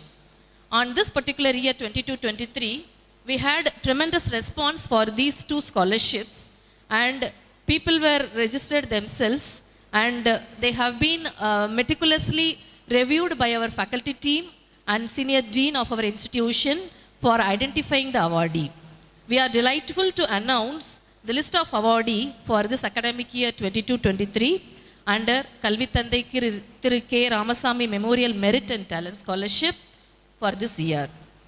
And may I request our dignitary on the dais to give away the scholarship to the awardee. And this scholarship is being given on the basis of various degree of program undergoing in our institution. First, for BE Computer Science and Engineering. Under category 1, Mr. C. Shanmugham.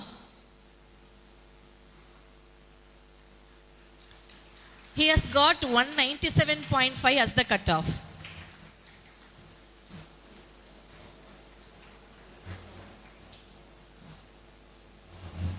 He has been given with full fee waiver for the 4 years of his study in our institution.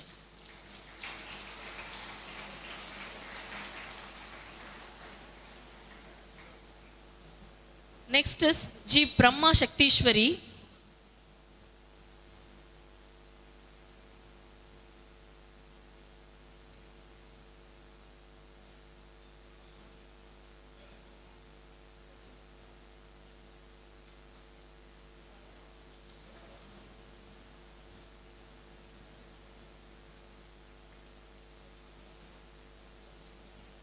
Next is G. Brahma Shaktishwari for B. Computer Science and Engineering under Category 1 with a cutoff of 195.5.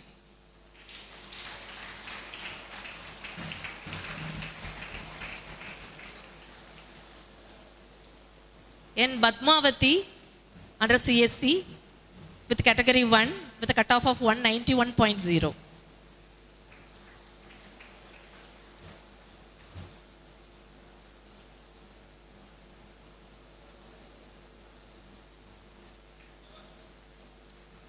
Next, G. Sweta for B. Computer Science and Engineering under Category 1 with a cutoff of 191.5.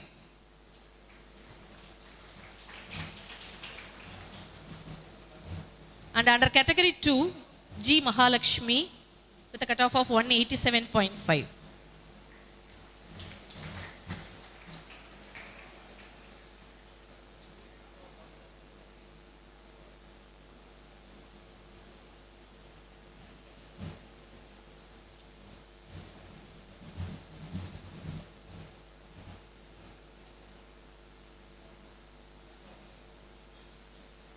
For B. Electronics and Communication Engineering under Category 1 are Manisha Shankari with a cutoff of 191.5.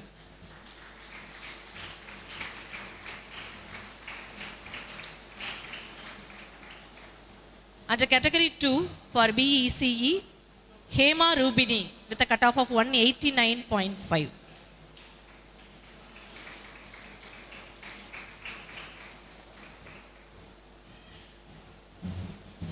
And under talent category, for electronics and communication engineering, is Ajay with a cutoff of 171.5. He had been qualified for his contest participation on the Pi Game event. In all the 4-6 rounds being conducted, he has got high score and he has been selected under the category of talent scholarship.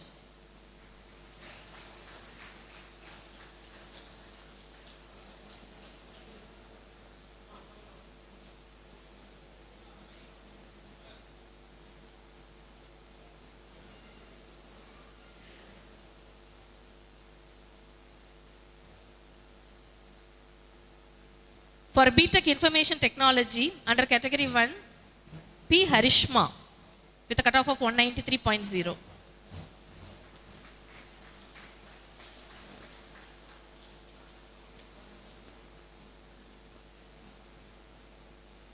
For our new course, Artificial Intelligence and Data Science under Category 1, A. Mohammed Abdul Hassan with a cutoff of 193.5.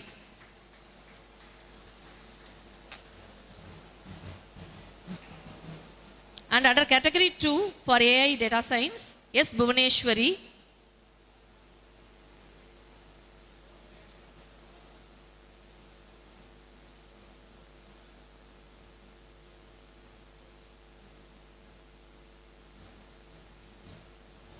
So under Category 2 for AI Data Science, S. Bhuvaneshwari, she receives her merit scholarship.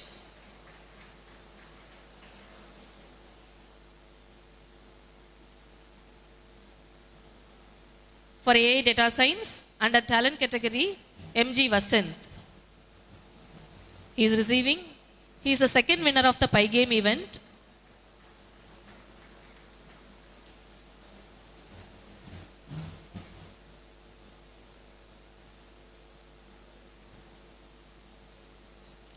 For B. Electrical and Electronics Engineering, under Category 1, M. Kartika Devi, with a cutoff of 192.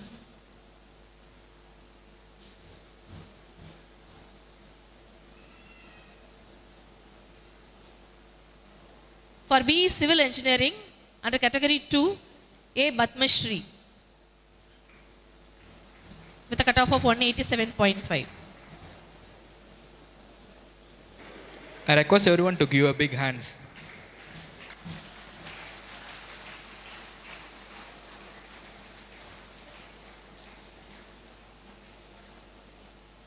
So in addition to merit and talent scholarship, to encourage the spirit of sports of the students who have been admitted in our sister concern, Lakshmi Polytechnic College, as well as KR College of Arts and Science, based on their athletic talent under KR Memorial Sports Scholarship, for this year it is being awarded to SINR. He is from Lakshmi Polytechnic College, ECE department. Thank you for the opportunity. Thank you, ma'am. Thank you, all the dignitaries. Let us be grateful to the people who make us happy. They are the charming gardeners who make our souls blossom. By the way, I would like to call upon the principal, Lakshmi Ammal Polytechnic College, Mr. A. Rajeshwaran, to deliver the vote of thanks. So, very good afternoon to all of you. அனைவருக்கும் வணக்கம். KR குழுமம் மற்றும் கல்வி நிறுவனங்களின் நிறுவனர் கல்வித்தந்தை திருமிகு KR ஐயா அவர்களின் 86வது பிறந்த தினமானது நிறுவனர் தின விழாவாக கொண்டாடி கொண்டிருக்கும் இவ்வேளையிலே கல்வித்தந்தை அவர்களை வணங்கி நன்றியுரையை தொடங்குகின்றேன். முதலாவதாக, முப்பெரும் கல்வி நிறுவனங்களை நிறுவி நாம் எல்லோரும் இங்கே குழுமியிருக்க காரணமான கல்வித்தந்தை அவர்களுக்கு முதற்க நன்றிகளை சமர்ப்பிக்கின்றேன். இவ்விழாவிலே சிறப்பு விருந்தினராக கலந்து கொண்டு growth of satellite launch vehicles in ISRO என்ற தலைப்பிலே உரையாற்றி சிறப்பித்த பெங்களூரு ISRO முன்னாள் இயக்குனர் பத்மபூஷன் திரு டாக்டர் வி பெருமாள் அவர்களுக்கு நம் அனைவரின் சார்பாக நன்றிகளை தெரிவித்துக் கொள்கின்றேன். Your valuable speech will definitely motivate our students, sir. Thank you. இன்றைய நிகழ்வுகளிலே பங்கேற்று சிறப்பித்த நமது KR கல்வி நிறுவனங்களின் தலைவர் திருமதி சென்னம்மாள் ராமசாமி அவர்களுக்கும், துணைத் தலைவர் திருமிகு KR கிருஷ்ணமூர்த்தி அவர்களுக்கும், தாளாளர் திருமிகு KR அருணாச்சலம் அவர்களுக்கும், ஏனைய நிர்வாக குழு உறுப்பினர்கள் அனைவருக்கும் நம் அனைவரின் சார்பாக நன்றிகளை படைக்கின்றேன். மேலும் இவ்விழாவிலே கலந்து கொண்ட சட்டமன்ற உறுப்பினர்கள், ஏனைய சிறப்பு அழைப்பாளர்கள் அனைவருக்கும் நன்றி. நேஷனல் பொறியியல் கல்லூரி இயக்குனர், முதல்வர் மற்றும் KR கலை மற்றும் அறிவியல் கல்லூரி முதல்வர் அவர்களுக்கும் நன்றிகளை சமர்ப்பிக்கின்றேன். மேலும் இவ்விழாவிலே பங்கேற்று சிறப்பித்த லாயர், ஆடிட்டர், மெடிக்கல் ஆஃபீஸர் உள்ளிட்ட அனைத்து அழைப்பாளர்களுக்கும் விருந்தினர்களுக்கும் நன்றிகள் பல. இவ்விழாவின் ஏற்பாடுகளை ஒருங்கிணைத்த 3 கல்லூரிகளின் ஒருங்கிணைப்பாளர்கள், பல்வேறு கமிட்டி உறுப்பினர்கள், உடற்கல்வி இயக்குநர்கள், NCC, NSS வாலண்டியர்ஸ் மற்றும் அனைத்து மாணவர்களுக்கும் நன்றி. இவ்விழாவினை நேரடியாகவும் நேரலை வழியாகவும் கலந்து கொண்டு கண்டு கொண்டிருக்கும் நேஷனல் பொறியியல் கல்லூரி, லட்சுமி அம்மாள் பாலிடெக்னிக் கல்லூரி மற்றும் KR கலை மற்றும் அறிவியல் கல்லூரி சார்ந்த அனைத்து ஆசிரியர்கள், அலுவலக பணியாளர்கள், மாணவர்கள் அனைவருக்கும் அனைவரின் சார்பாக நன்றிகளை சமர்ப்பிக்கின்றேன். இந்நிறுவன தினத்தை முன்னிட்டு நடைபெற்ற பள்ளி மாணவ மாணவிகளுக்கான வாலிபால் போட்டி, மாணவிகளுக்கான மராத்தான் போட்டி மற்றும் கோவில்பட்டியிலே பல்வேறு இடங்களிலே நடைபெற்ற மாஸ் கிளீனிங் ஆகியவற்றில் கலந்து கொண்ட கல்லூரி மாணவர்கள், பள்ளி மாணவர்கள் அனைவருக்குமே நம் அனைவரின் சார்பாக நன்றிகளை தெரிவித்துக் கொள்கிறேன். இந்நிகழ்வுகள் அனைத்தையும் உடனுக்குடன் செய்தியாக்கும் பத்திரிகை துறை மற்றும் தொலைக்காட்சி அன்பர்கள் அனைவருக்கும் நன்றி. விழா ஏற்பாடுகளை இனியே முடிக்க சிறப்பாக செய்த அனைத்து உறுப்பினர்களுக்கும் மீண்டும் ஒரு முறையை நன்றியை தெரிவித்து நன்றியுரையை நிறைவு செய்கிறேன். நன்றி, வணக்கம்.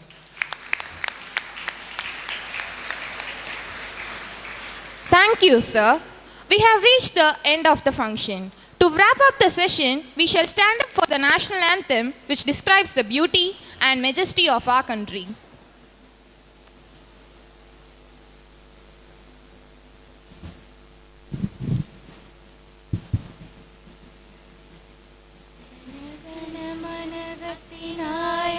जय हे भारत भाग्य विधाता पंजाब सिंध गुजरात मराठा द्राविड उत्कल बंगा विंध्य हिमाचल यमुना गंगा उच्चल जलति तरंगा तव शुभ नामे जाहे, तव शुभ आशीष माहे, गाहे तव जय गाथा, जनगण मंगलदायक जय हे भारत भाग्य विधाता, जय हे जय हे जय हे जय जय जय जय हे.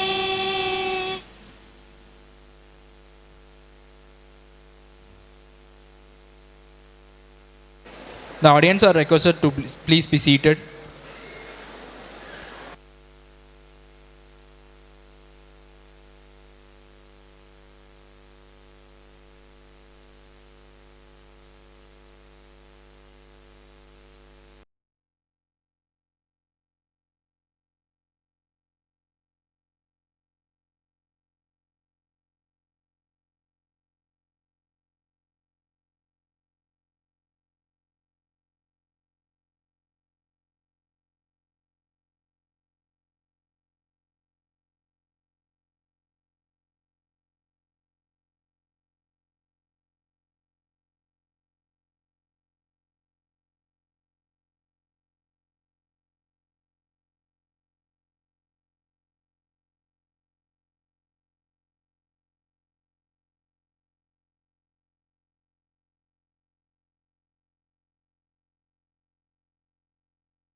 இங்கே